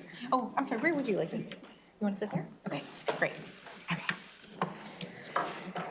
Hi, everyone. Again, Chair Barnes, Vice Chair Kaiser, esteemed members of my favorite committee. For the record, my name is Emily Shetty. Thank you for allowing me the opportunity to provide testimony in support of House Bill 671, a bill that would expand funding to the Office of the Long-Term Care Ombudsman. I am joined by our brand new long-term care ombudsman who oversees all of the activities of all of our local ombudsmen in our local jurisdictions and does such incredible work. So the long-term care ombudsman, for those who are less familiar with the office, they actually respond directly to complaints that are raised by individuals who live in nursing homes and long-term care facilities in our state. They are sort of the equivalent, if you're familiar with like how the MIA operates in our state as like the representative of the consumer. Carrie and her office are similar, right? They collect the complaints and they respond sometimes within like 24 to 48 hours. There is somebody at the nursing home checking out what is happening for our loved ones who reside in long-term care facilities. This is a free service. It's confidential. It's designed to advocate for the health, the welfare, and dignity of our vulnerable aging adults. In 2025 alone, Maryland Ombudsman resolved approximately 3,300 complaints. They include over 300 cases of abuse and neglect from residents across nearly 7,000 nursing home visits. They receive only $400,000 from the federal government and $1.1 million from the state annually. And truthfully, given the scope of what they are doing and the number of people that are aging into our long-term care facilities and our nursing home care, it's simply not enough. And so, I want to take a moment to talk a little bit about why I am personally very excited about the work of the Ombudsman Office. So many of you know, and my subcommittee certainly knows because I'm not shy about talking about this, but I am the caregiver to my mom who has dementia. And I moved her from North Carolina a few years ago after she was diagnosed during the pandemic and could no longer live on her own. I moved her to a memory care facility that is licensed by our state in Potomac. Last year, right after session, actually, I discovered a little bit by accident during one of my quarterly meetings with our care team that the social worker on staff had been instructing the care team to tranquilize my mom. They had administered heavy doses of tranquilizers against our family's wishes 7 times. And as a person who, is a caregiver to somebody who is incapable of really advocating for herself, it was extremely painful to me to find this information out. And I couldn't move her fast enough. Like, I immediately moved her out of the facility to another one that's closer to my house. I have much closer connection to the work that they're doing and full trust in the care that she's getting now. What was especially painful to note is that despite the original facility being licensed by our state, or because they were licensed, they had just received their annual inspection by the Office of Healthcare Quality at the state. And as part of our budget hearings, my subcommittee members will know, I asked OHCQ, what do you do when you investigate what's happening in nursing homes when you do your annual inspections? And they said that, well, they're super behind, but they've been catching up on their backlog. And as part of their review, they review patient records. Well, this clearly hadn't been done in my mom's case because there was no record that indicated that we had signed authority to give my mom this very heavy dose of tranquilizers. And the facility went on to put social media graphics, promoting the 100% rating or whatever of their OHCQ visit, using it as a mechanism to bring in more residents. I think once I discovered that the long-term care ombudsman was this office that I could trust, that I could go to as a caregiver, and it was free to our family to say, this is problematic. I think had I known of the existence of this program back then, I would have immediately called the office and lodged an official complaint to have an ombudsman go and take a second look at what is happening there. At the time, I didn't know, and I only sort of, by happenstance of my new bestie calling me to tell me about the work that they do, realized, oh my gosh, this is a resource that's available for all Marylanders. And so OHCQ has a very special and important role. The long-term care ombudsman supplements that role. They are not in conflict. They are the people who, all of us who are caregivers of loved ones who are in long-term care facilities, can go to for immediate action on complaints and investigation. Now, I want to share just a quick note on the bill itself. Initially, the bill is drafted to be funded by using 3% of dollars collected by the nursing home quality assessment fee. After consultation with the Maryland Department of Health, we learned a lot more about that program, but essentially the unintended consequence of implementing the bill as drafted is that it would have harmed the federal drawdown match and actually implicated Medicaid to much more dollars than I had initially requested and cost the state more money. So in lieu of the bill as drafted, what I asked the committee to please consider is an amendment that would collect the funds, smaller funds, $2 million annually from the medical loss ratio assessments in our Medicaid program. So what those are, just super high level, is our MCOs, our Medicaid plans in our state. They're required to have a certain percentage of their revenue devoted directly to patient care. When they fall below it, they are assessed a fine. And that fine is collected into our general fund. I believe last year we collected something like $120 million in assessments on MCO plans for this purpose. And given that most of our nursing home residents are in fact enrolled in Medicaid, this feels like a really good tie. I flagged this amendment with MDH. They're in support of the new language, as is Lifespan,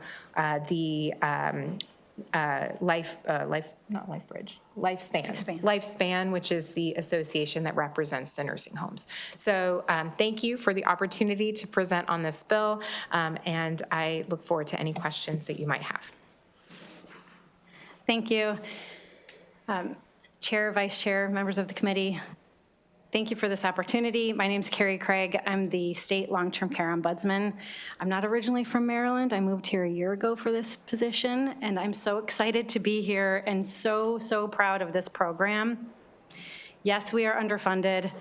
Yes, we've been flat funded for well over a decade, but that's not the real concern. The concern is that our federal funds were actually taken out of the federal budget across the country last year. And of course, we advocated, which is what we do best, and it was put back in federally. But I wouldn't be doing my job if I sat back and just hoped for federal funding every year. We need to act now, and we need to be proactive about our funding and make sure the Ombudsman program is funded and at a sustainable level from the state. And this is a perfect opportunity.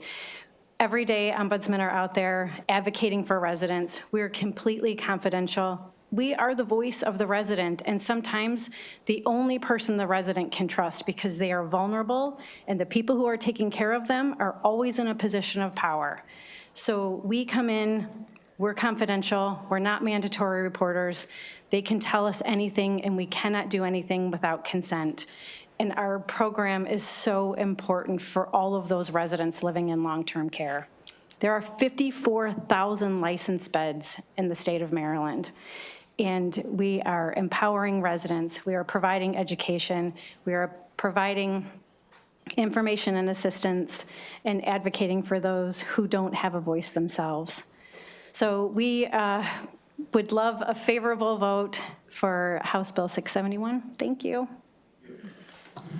Good afternoon, Chair, Vice Chair, members of the committee. My name is Megan Peters, and I am the Director of Government Affairs for the Alzheimer's Association, here in strong support of House Bill 671. People living with dementia make up almost half of Maryland's nursing home population and about 40% of residents in assisted living. These are individuals who cannot always speak up for themselves and may not be able to recognize or report when something is wrong. They rely on the Ombudsman program to address concerns and protect their rights. And House Bill 671 will create stable, reliable funding source to support our long-term care Ombudsman program and operations, which is essential to protecting the health, safety, and well-being of residents, like Delegate Shetty's mom, which I thank you for sharing your personal story. We also see from the Ombudsman annual report just how significant the demand is for their services, and the numbers tell that clear story. Residents depend on this program. Without the stable funding, Maryland is at risk of losing Ombudsman staff, especially if federal support decreases. And it is the residents with the least ability to self-advocate who will feel those consequences first. For these reasons, and House Bill 671 strengthening protections for these Marylanders, we urge a favorable report. Thank you.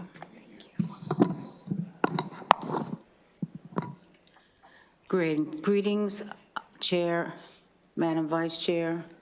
My name is Cornelia Bright Gordon. I'm the Director of Advocacy for Administrative Law for Maryland Legal Aid.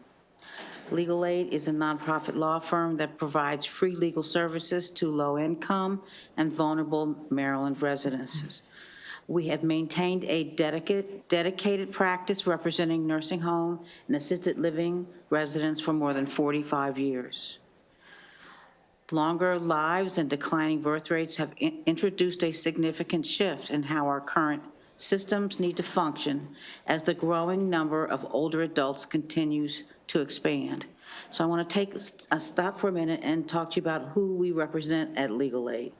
In my 45 years of law practice, we have been serving older adults and vulnerable disabled individuals who are residing in assisted living facilities and nursing homes in Western Maryland, in Midwestern Maryland, on the shore, upper and lower Southern Maryland, in the metropolitan area of Baltimore, in short, everywhere in the state. Who is calling Maryland Legal Aid? You all are, your staff, religious organizations, and the Office of the Long-Term Care Ombudsman. We work in partnership with the Office of Long-Term Care to ensure that these residents and their legal rights are maintained. Our clients are being evicted from nursing homes. They're being treated sometimes very poorly in assisted living facilities, and we are contacted to step in and make sure that their rights are protected. So we know that 1 in 10 older adults report abuse. Senior abuse and trafficking is regularly reported in the Maryland media. I personally had a case where my client was a double amputee and was being kicked out of a nursing home in Montgomery County, and without any due process at all. Who did I call? I called the Office of the Long-Term Care Ombudsman, who worked with me to make sure that my client and his rights were protected. HB 671 would rightfully be used to ensure a very small funding stream devoted to the protection of the Maryland State Ombudsman Program. Now, you've heard a lot about how wonderful it is, how important it is, and how much work that they do. But I don't think you've heard how many people work in that program. 2.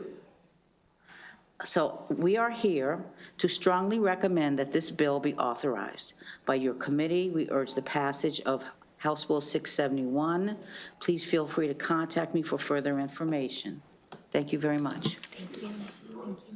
You all do. Any questions for the panel? Yes, Delegate Harrison.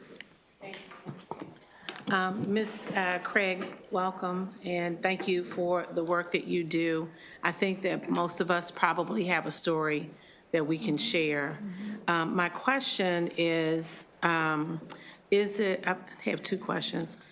Is it normally the patients or the families who are contacting you? And then I think you said that you're working with the ombudsman in the various counties around the state. Is that correct?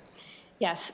So the state ombudsman, there are 2 of us in the state office, and we're housed within the Department of Aging, but we're considered separate and distinct per the Older Americans Act. It's a very different program.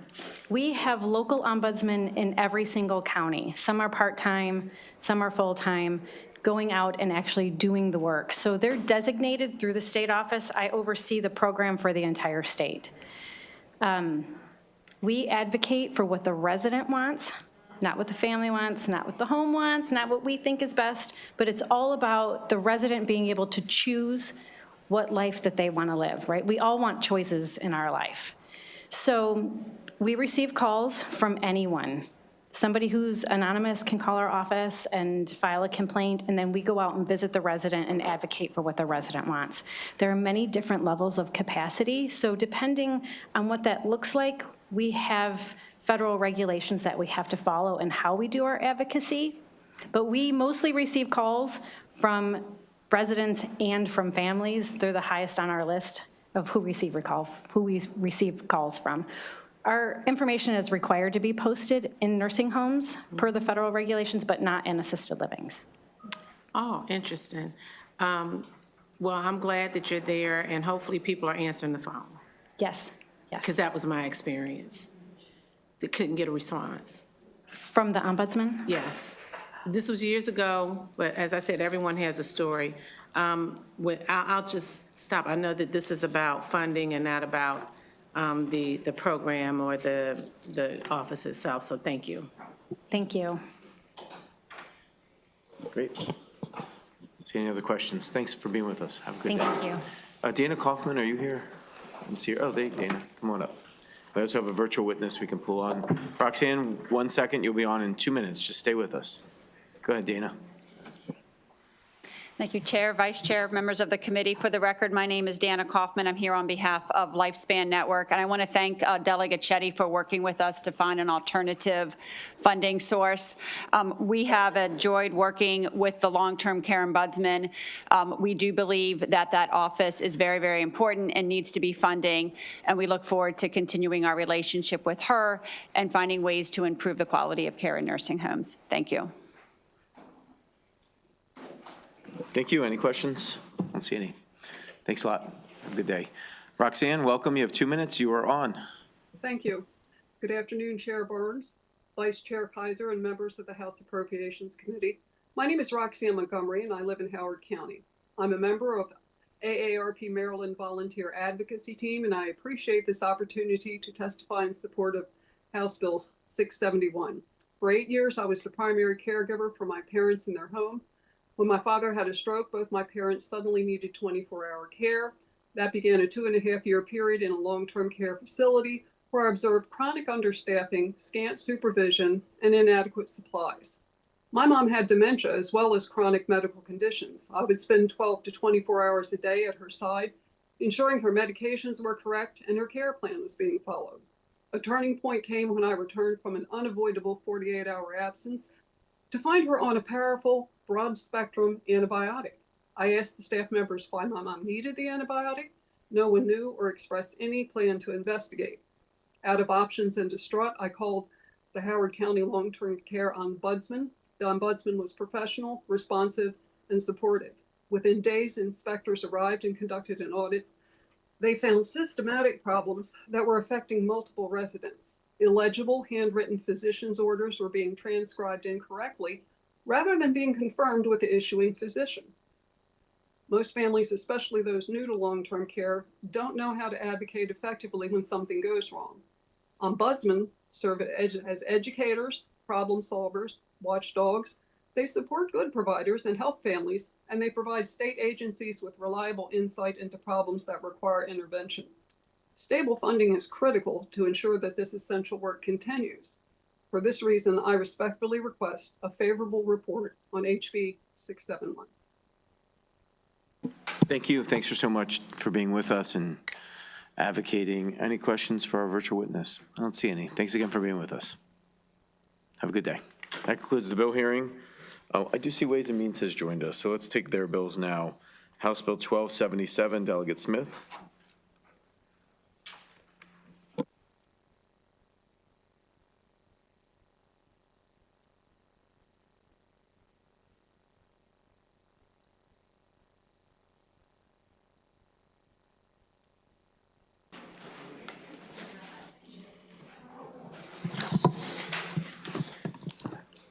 Thank you, Mr. Chair, Madam Chair, distinguished and exceptional colleagues of the House Appropriations Committee.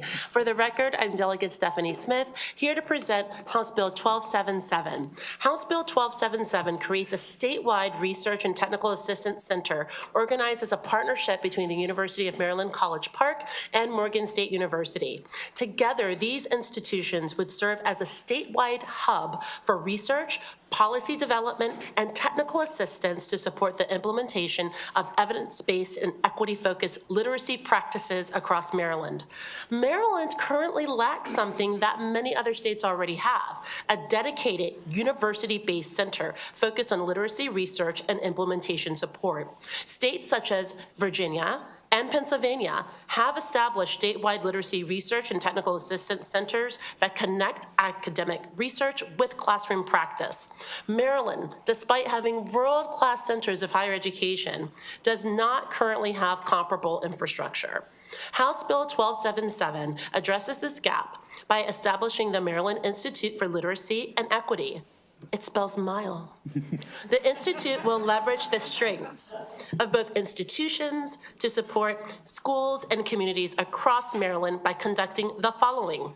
The Institute will conduct cutting-edge research on language and literacy to identify effective instructional practices. It also will provide assistance to the Maryland State Department of Education and local school systems to support the implementation of evidence-based literacy and instruction and interventions, and offer training and professional development opportunities for educators and literacy professionals. Help school systems analyze the data and develop action plans to improve literacy outcomes. Facilitate collaboration among educators, researchers, policymakers, and community organizations, and engage families, libraries, and community programs to promote literacy beyond the classroom. Importantly, this work is already beginning to take shape through collaboration between these two institutions. Working together as MILE, Morgan State and the University of Maryland have already developed strong partnerships with MSDE and the Accountability and Implementation Board, including conducting reviews of comprehensive literacy plans across all 24 jurisdictions. I could go on, but I will not, because I do think you have the gist of what this proposed bill sets forth to do. And it's with great humility and excitement, I do hope that you'll give careful consideration to House Bill 1277. Thank you for your time. So thank you. Chair Barnes, Vice Chair Kaiser, members of the Appropriation Committee, thank you for the opportunity to provide testimony in support of the Maryland Institute for Literacy and Equity. My name is Donald Bolger. I am an associate professor at the University of Maryland at College Park in the College of Education. I'm also the co-director of MILE. I was lecturing this morning, so I can understand the looks. Sense of familiarity, just tired. So I started my career as a reading interventionist and became a developmental neuroscientist in order to understand how the brain responds to the right instruction and the right intervention. As Delegate Smith laid out, the literacy achievement in our schools is of the utmost concern and priority because our state is and hasn't been doing well, especially when we think about our adult citizens. It's estimated that over 20% of Maryland's adults read below a fourth grade level. These numbers have translated to roughly $22 billion in lost GDP annually for the nation, which is roughly translating to $400 million annually for the state of Maryland. These figures come from underemployment, unemployment, incarceration, housing, poverty, a number of other issues, and it largely impacts our marginalized communities. So why should the state invest in MILE? Well, by now you know the sweeping work of Superintendent Wright at MSDE, who's been instituting the science of reading in our classrooms. Well, that work that she relied on came from those centers and institutes that were referred to. They were in places like Florida State, Pennsylvania, University of Virginia, Texas. I've worked with so many of them, and they're supporting their states under a regional education laboratory model, something that's been slashed by the current administration. With MILE, we seek to create such a MILE here in Maryland for Marylanders by Marylanders from the land grant institution and the urban research institution in our state designed to deliver for our people. In partnering with Dr. Gibson and Morgan State to form MILE, we bring together the great talent from our institutions to bear on this issue. Thank you. Thank you, sir. Thanks for being with us. Yes. Hi, my name is Dr. Simone Gibson. I'm an associate professor in the Department of Teacher Education at Morgan State. I also serve as the co-director of MILE. My role as a professor is to teach pre-service teachers to teach your chairs to read. They should be that good. Okay. We started MILE about 3 years ago, and we were thinking way too small. We never imagined the impact it would have on our community. Our initial goal was to bring together faculty who study literacy but rarely have opportunities to share their work across departments and campuses. But the appetite for the work that we're doing has been voracious. Working across Maryland, there has been strong demand for our work from agencies like MSDE, which was mentioned, the AIB, local school systems, higher ed institutions, teacher preparation programs, and families. MILE is serving as a link between these groups and policy implementation. Here are a couple of examples of the work that we've done. Through our partnership with AIB, we had the opportunity to visit 10% of all elementary schools in the state of Maryland. That means the elementary schools in each of your school systems, we got to talk to teachers and families and administrators to make sense of the literacy work that they were doing there and also to advise. With MSDE, we're helping to translate existing secondary policy around enacting evidence-based literacy practices in middle and high school. We're working, for instance, with Baltimore City, Carroll County, and Washington County. We also host higher education meetings quarterly, which are for faculty, by faculty, to faculty, not outside consultants, training faculty to do this work. And finally, we've supported family initiatives to help families throughout the state.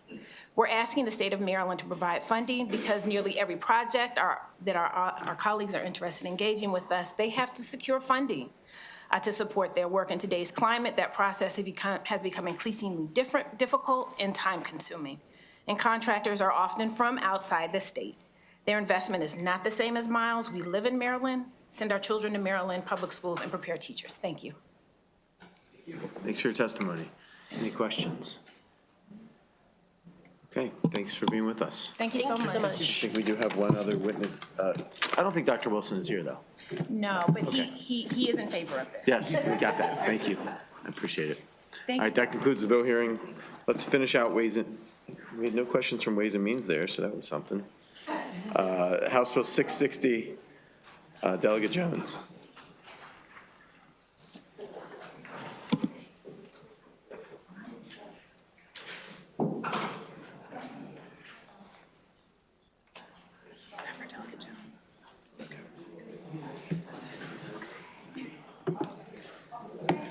Hi, friends. How are you? Hello, Delegate. I'm happy to be here with you again. Let me get myself straight.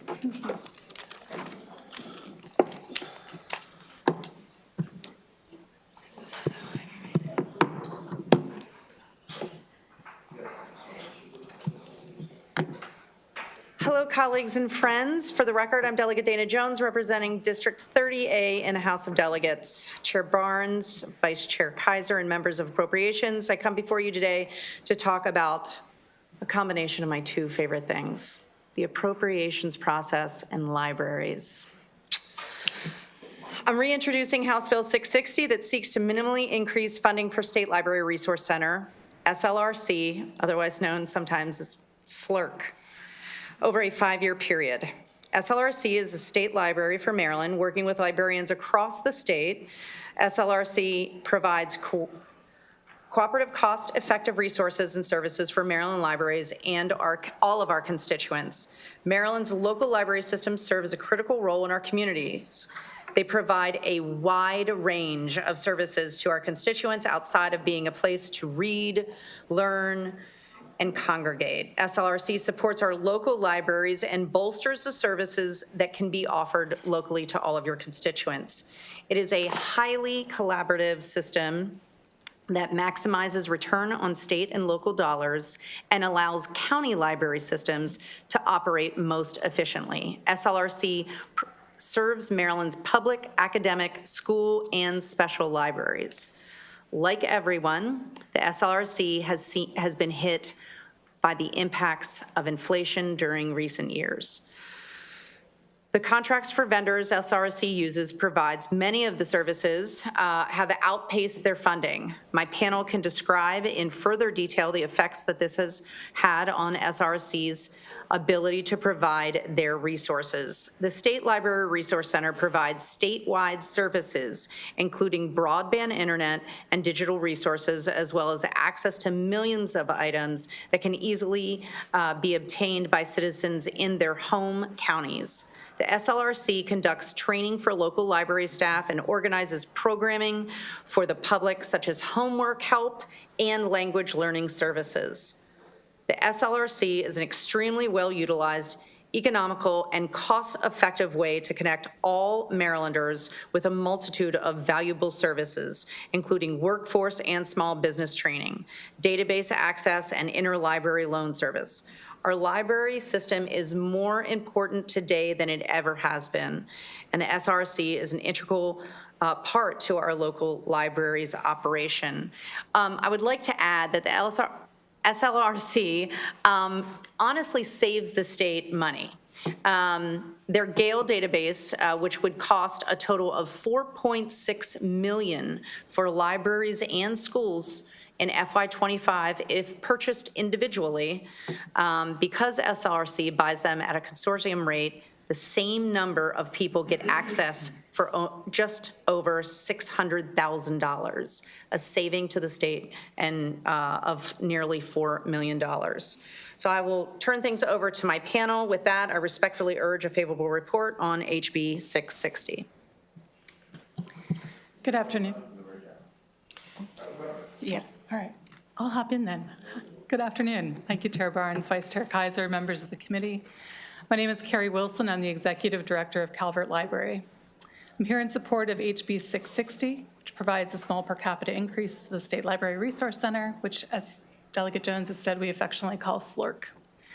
Calvert Library relies on the free high-speed internet provided by SLRC Sailor Network, as do 25 other municipalities, government agencies, and public schools across the state. We rely on SLRC subject matter experts for in-depth research, genealogy, African American history, and access to all sorts of special collections like sheet music. SLRC librarians also provide high-quality staff training that helps our staff meet the requirements for continuing education units. Calvert Library customers embarked on almost 128,000 search sessions of premium databases like the Gale database that Delegate Jones mentioned. These resources are available because SLRC negotiates those contracts on behalf of the school's public libraries and public school users. I will not repeat the fabulous savings of $4 million. Oops, I just repeated it. Public school teachers really rely on those databases, as do we in public libraries. That's reliable information and primary source content that's especially useful for History Day projects and teaching information literacy. Another of the many services that SLRC offers that rural libraries like mine rely on is statewide interlibrary loan. It exponentially amplifies our ability to get customers the titles they want without overextending our limited collection budgets. Calvert County residents borrowed 3,350 items from other libraries in FY25. That saved Calvert Library about $83,000, which is a quarter of our collection budget. SLRC yields exceptional return on investment for Marylanders, especially those of us in rural areas of the state. I respectfully urge a favorable report on HB 660. Thank you. Good afternoon, Chair and Committee. Sorry, it was slid over this way. I'll be very quick. My name is Chad Helton. I'm the President and CEO of the Enoch Pratt Free Library, and I am here to express my support for the bill, and I cede my time. Thanks, Chad. Thank you, Chair Barnes, Vice Chair Kaiser. Certainly thank you, Delegate Dana Jones, for sponsoring the bill, and for everyone who's co-signed on to the bill. We really appreciate it.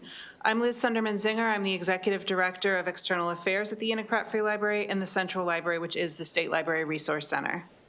And I am here today to urge you to support our funding increase. We have been flat funded. We're flat funded this year. We're flat funded next year. So funding would start in FY28 with an additional 10 cents per resident of Maryland. The State Library Resource Center is a crucial component of the education ecosystem of Maryland. We know that the school systems and community colleges are struggling with their budgets. We know that entire jurisdictions are struggling with unemployment. The State Library Resource Center is here to support those institutions and jurisdictions. We provide high-speed internet access to most public libraries, as well as many K-12 schools and municipalities. Our databases were accessed 1.5 million times in public schools alone last year. We provide online test preparation for Marylanders who need to get their GED, pass the SAT, LSAT, professional license tests, and U.S. citizenship tests. We have 3 million print resources that we share with every corner of the state every day. Some of them went to Calvert. Some of the others went to 300,000 books went statewide via interlibrary loan. We get them there in 2 business days. When someone orders, they're at your local library in 2 days. Obviously, this takes drivers. It takes gasoline. These things cost money. We are here to support public libraries across the state. We're here to ensure every person in Maryland has the access to the resources they need, but we need your help. We are short-staffed. We're looking hard at which resources we can maintain. Some of the very most expensive print resources that exist are the legal resources that people need to consult to understand the laws of Maryland and the Supreme Court cases that people hear and are trying to understand every single day. They need access to engage civically with the land that they live in so that they can vote and be informed citizens. Thank you. Thank you so much. Thank the you. work you do. Delegate Forbes. Thank you, Mr. Chair. Thank you, Delegate Jones, for bringing the bill, and thank you, panel, for your testimony. Delegate Jones, the current law requires us to fund it at $2.07 per capita. How long has that been the rate we've funded this? Let's see, believe it's been flat funded since 25, I want to say. How long? Yeah, the last escalation was 25. Okay, and what did it go from then that year? I apologize, I don't have that in front of me. I think it was either 2.2 or 2.3 cents at that point. Yeah, it was 2. I think you're correct, Liz. I think it was 2.3. It was 2.3. Thank you very much. I will double check that and be sure to get back to you as well, Delegate Forbes. Any other questions? All right, thank you all. Thank you. Thanks, Actually, let's go to Delegate Acevero, 628. Oh, not here. All right, let's go back to Delegate Smith on 1075, and then we will go to 19, Bill 19, Delegate Tolles.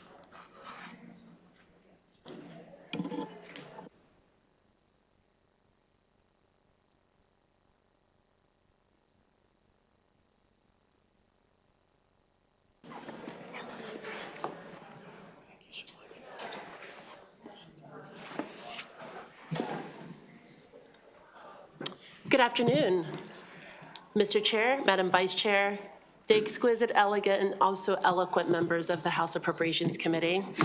For the record, I'm your colleague, Delegate Stephanie Smith, here to present House Bill 1075.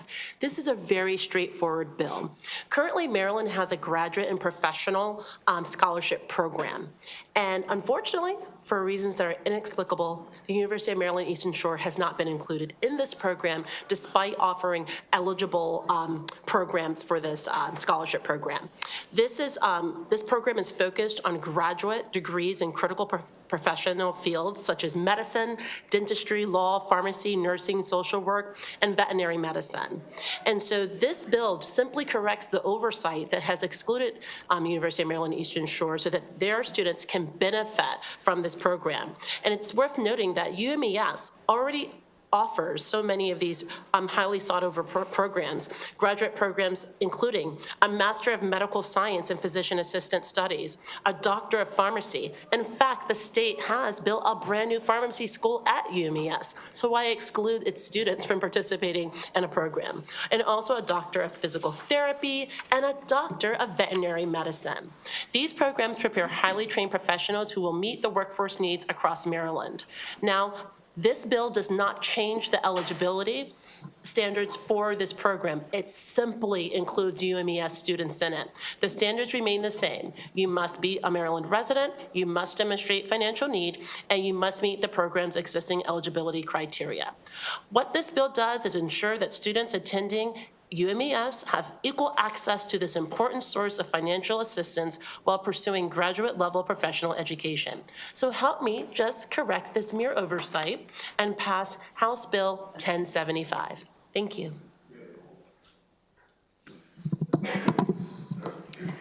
Good afternoon, Chair, Vice Chair, and members of the Appropriations Committee. Thank you for the opportunity to testify. My name is Nicole Wooten, Program Director and Department Chair of the Physician Assistant Program at the University of Maryland Eastern Shore. I am testifying in support of House Bill 1075 and respectfully request the inclusion of the University of Maryland Eastern Shore and students enrolled in the Master of Medical Science and Physician Assistant Studies and Doctor of Physical Therapy programs as eligible recipients of the scholarship established in this bill. The UMES is a proud 1890 land-grant institution within the University System of Maryland.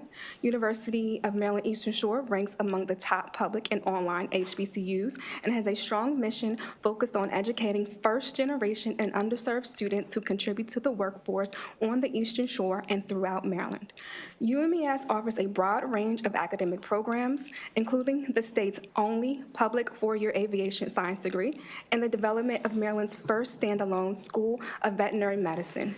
UMES also supports health profession programs that are essential to developing Maryland's healthcare workforce. Healthcare education is particularly critical for the Eastern Shore, where provider shortages remain significant. The physician assistant and physical therapy programs at University of Maryland Eastern Shore help build a pipeline of healthcare professionals who serve rural and underserved communities across Maryland. However, the cost of health professions education presents a significant barrier for many students. Annual tuition in the PA program exceeds $48,000 annually for Maryland residents and $88,000 total. The physical therapy program exceeds $20,600 annually and $62,000 total, and this does not include living expenses. Recent federal proposals will classify programs such as physician assistant and physical therapy under the graduate non-professional loan category, placing a $20,500 annual borrowing cap and a $100,000 lifetime cap, while eliminating the Grad Plus loan option many students rely on. Under these circumstances, many students will be unable to finance their education, including UMES, and allowing PA and physician assistant and physical therapy students to be eligible recipients under House Bill 1075 would lessen financial burdens and help ensure Maryland continues to train the healthcare providers needed on the Eastern Shore and throughout the state. Thank you. Thank you very much. Thank you for your testimony. Yes, sir. Good afternoon to Chair Barnes, Vice Chair Kaiser, and the members of the Appropriation Committee. My name is Ronnie Allen. I have the privilege of serving as the Provost and Vice President for Academic Affairs at the University of Maryland Eastern Shore. And I just want to echo the sentiments of Dr. Wooten and Delegate Smith.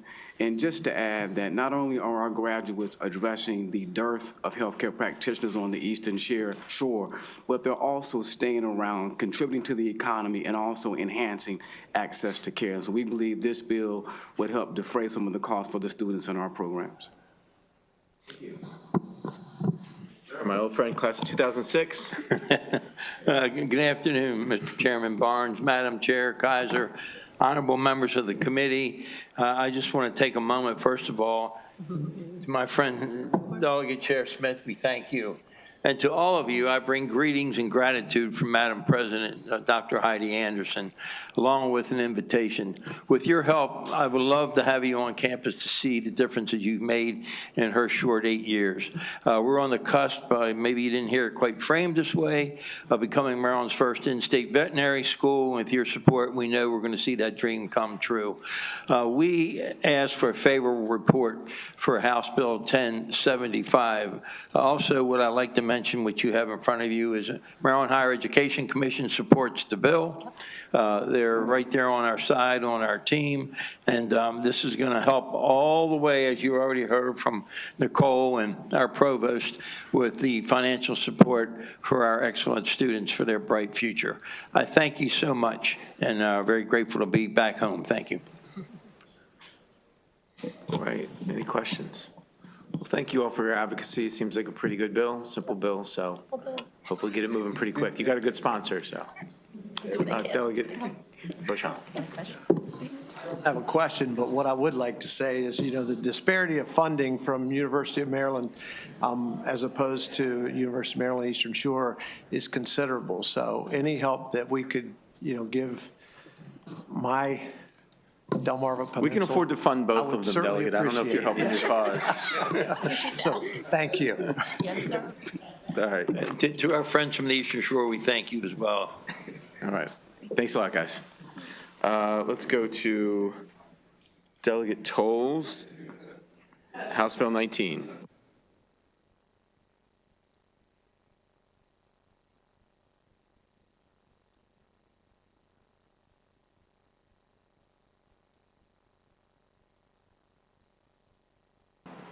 How are you? Good to see you. You too. Hello. How are you? Good to see you. Mwah. Good to see you. As well. Now that we've had our pleasantries out the way. Hello, Mr. Chair, Vice Chair. I don't really have remarks for this bill or prepared remarks. This is a Black Caucus priority, and I want to thank Chairman Barnes for his leadership over the years to ensure that UMES continues to get the funding and the support it needs. And also Governor Moore, this bill would allow for funding to make whole, which you've heard for those of you who are new, but I've talked about over the years. We recently received a letter from the Biden administration that 16 of our land grant institutions in the country was underfunded. And they were underfunded due to discriminatory practices. And we have two basically land grant institutions. One is the University of Maryland, as well as UMES. But this body over the years, under the leadership of Chairman Barnes and Governor Moore, once we got that letter, ensured that we put a little extra funding over the years to support UMES. So I want to thank you to the community, to the committee here, as well as the Black Caucus, who have said that we want to make sure that we support this institution. And so with that, Mr. Chair, this bill, I would say, as a member of National Caucus of State Legislatures, which we all are because the state allows for us to be a part of that, often they look at bills that they can also do in their states that mimic what other states have done that has been successful. So we put this bill forward so that when other states, through the NCSL's database, look at what has been successful and ideas that they can have, this legislation is part of the ideas that they can use to help with their legislation and to help with their ideas and putting good policy forward. So again, it's just a way just to keep it open and let UMES know that we love them and that we support them. Again, I want to thank you, Chairman Barnes, for your leadership and being that watchful eye to ensure that we continue to support, and you have done it over the years. So I thank you. And with that, I'll turn it over to my panelists. Thank you. I guess I just want to echo Delegate Toll's sentiments. Thank you, Chair Barnes, Vice Chair Kaiser, and the members of the Appropriation Committee. This means a lot. We're definitely grateful to the Black Caucus, and also, most importantly, the governor. On behalf of President Heidi Anderson, we're extremely grateful for what this means to our faculty, staff, and students, particularly those who are in our research, our forestry, and our extension programs. It definitely means a lot. Thank you. Chair Barnes, Vice Chair Kaiser, and members of the committee, me too, to say the very least. The Black Caucus came down and visited us 2 falls ago, and they learned about this disparity. They learned about it because of the letters that came from Secretary Vilsack and Cardoza from our federal government, and it was articulated at $300 million through the years. And you, Mr. Chairman, members of this committee, Governor Moore, have worked within your affordance to try and set that right.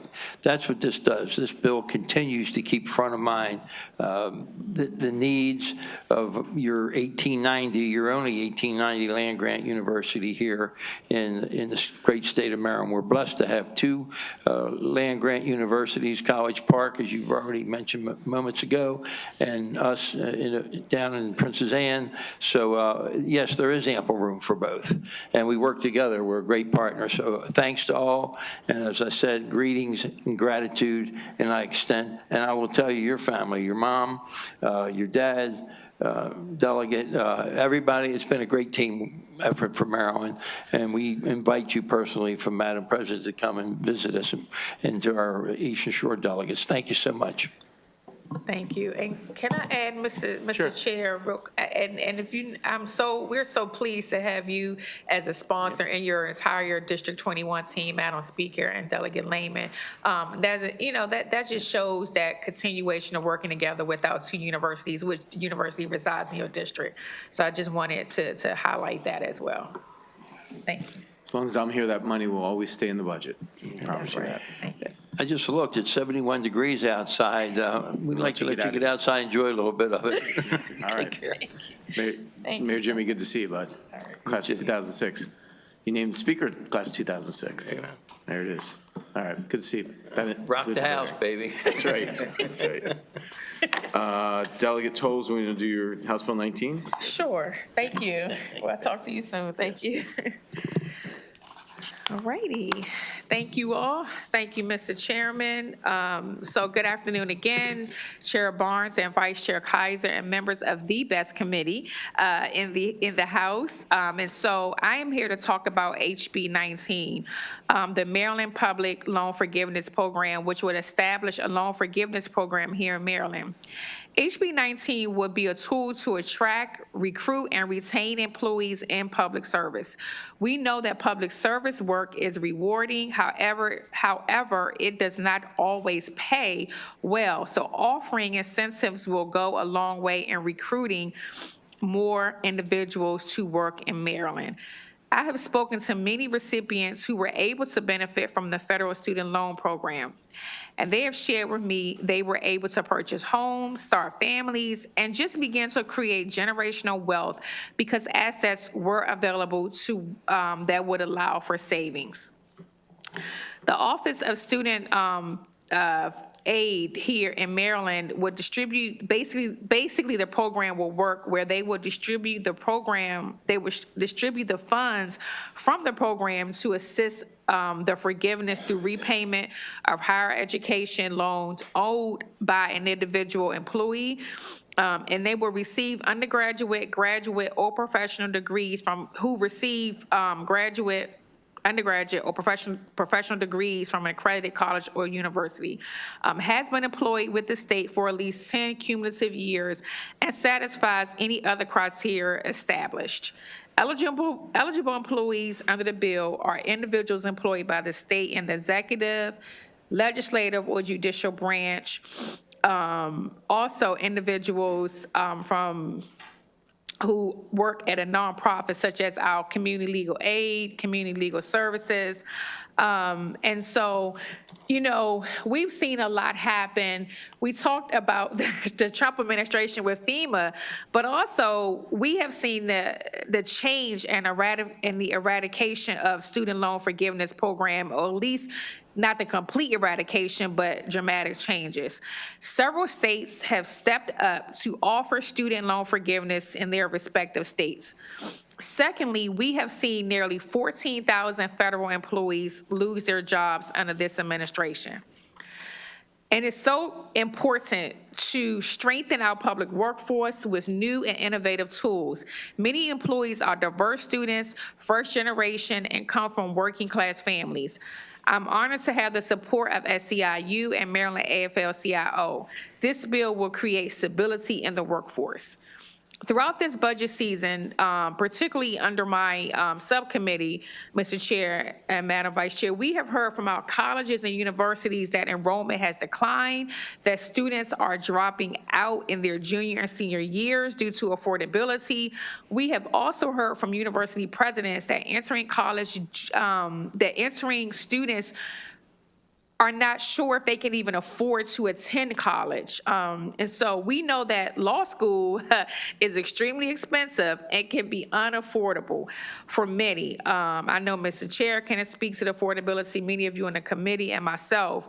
And what it would do, it would also encourage attorneys to enter into public service, a field where we need more state's attorneys and public defenders, as well as those working in the legal and community work, such as the community legal services. And so that's why I'm happy to have their support as well. I also want to thank MHAC for the conversations we've had around this subject matter. I look forward to working with them to pass this bill. And I also want to thank Laura from our committee, who has been helping me to get to a place where we can work on a bill that can really make a difference and really pass affordable and work to improve the lives of Marylanders who want to go to college. So thank you, Laura, for your assistance. And with that, I ask for a favorable report of HB 19. Thank you, Mr. Chair. Thank you. Thank you. Yeah. Oh, I'm here for SEIU. okay, perfect. Good afternoon, Mr. Chair, Madam Vice Chair, members of the committee. Ellie Colmers on behalf of SEIU Local 500. We represent more than 20,000 working people across Maryland and the District of Columbia, including public sector workers who have dedicated their careers to serving Maryland residents. Many of these workers entered public service because they believe in the mission of strengthening communities and delivering the public services that Maryland families depend on every day. However, for many public workers, the growing burden of student loan debt presents a serious challenge to recruitment and retention in public service careers. College and graduate degrees are increasingly required for many public sector positions, yet the salaries in public service often struggle to compete with those in the private sector. House Bill 19 directly addresses this challenge by establishing a program to help repay higher education loans, making public service careers more accessible for workers from diverse backgrounds, including first-generation college graduates and those from working-class families who may otherwise be unable to take on the financial burden of public sector employment. This legislation will also help Maryland compete with other states and employers who are increasingly offering student loan assistance as part of their workforce recruitment strategy.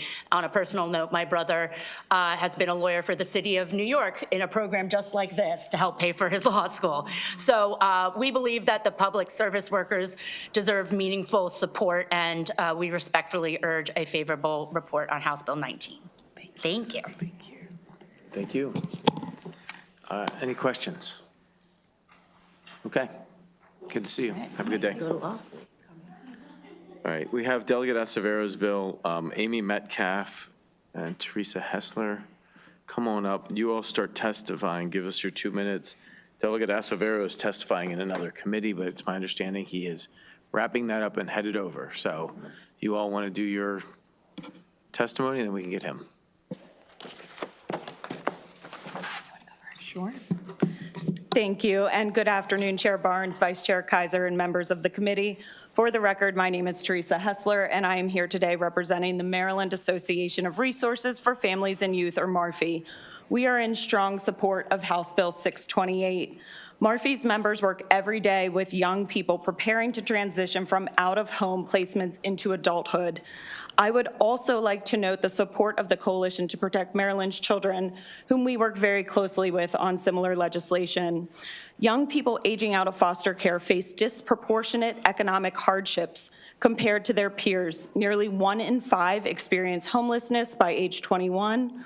Only 50% are employed by age 24, and fewer than 3 to 4% earn a 4-year degree. Research on similar income programs show measurable improvements on long-term stabilities for finances, housing, and employment, and overall improvements to mental health.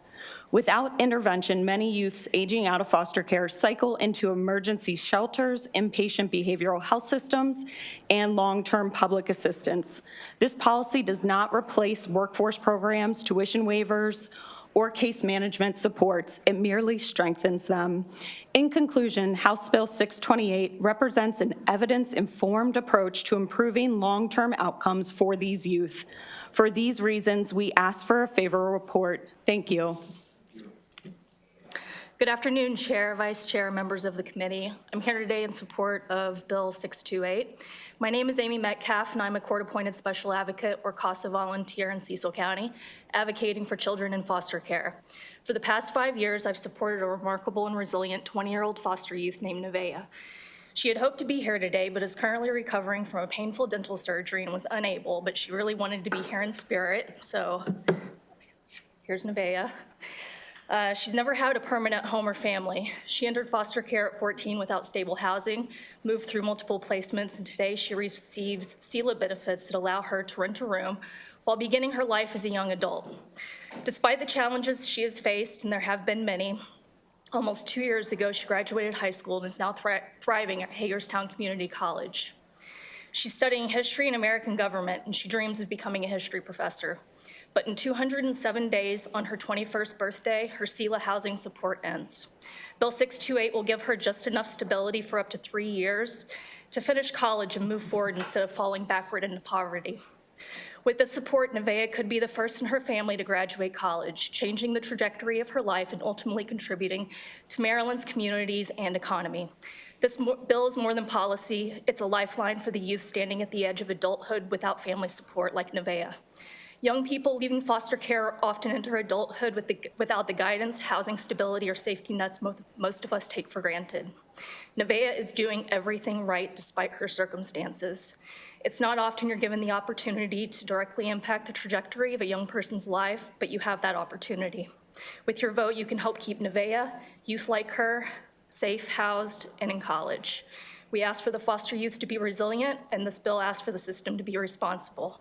I respectfully urge a favorable report for House Bill 628, the Universal Basic Income for Transition 8th Youth Program. Thank you for your consideration. Thank you, and to you both for your advocacy. See any questions? Let me just channel my inner Acevero and just say this bill provides a $1,000 per month, I believe, universal basic income for foster youth who are transitioning out of the program. While universal basic income may be sort of our future, this bill recognizes our present and is very narrowly tailored to address just this really at-risk population who are coming out without other supports. And I think that would be probably 1/10 of the eloquency that he would put on it, but he's not here and can't hold the committee all day. So with that, any other questions? Okay, and he is excused. He was in another committee testifying, I want to say. Okay, that concludes the bill hearing. Thank you. Thanks.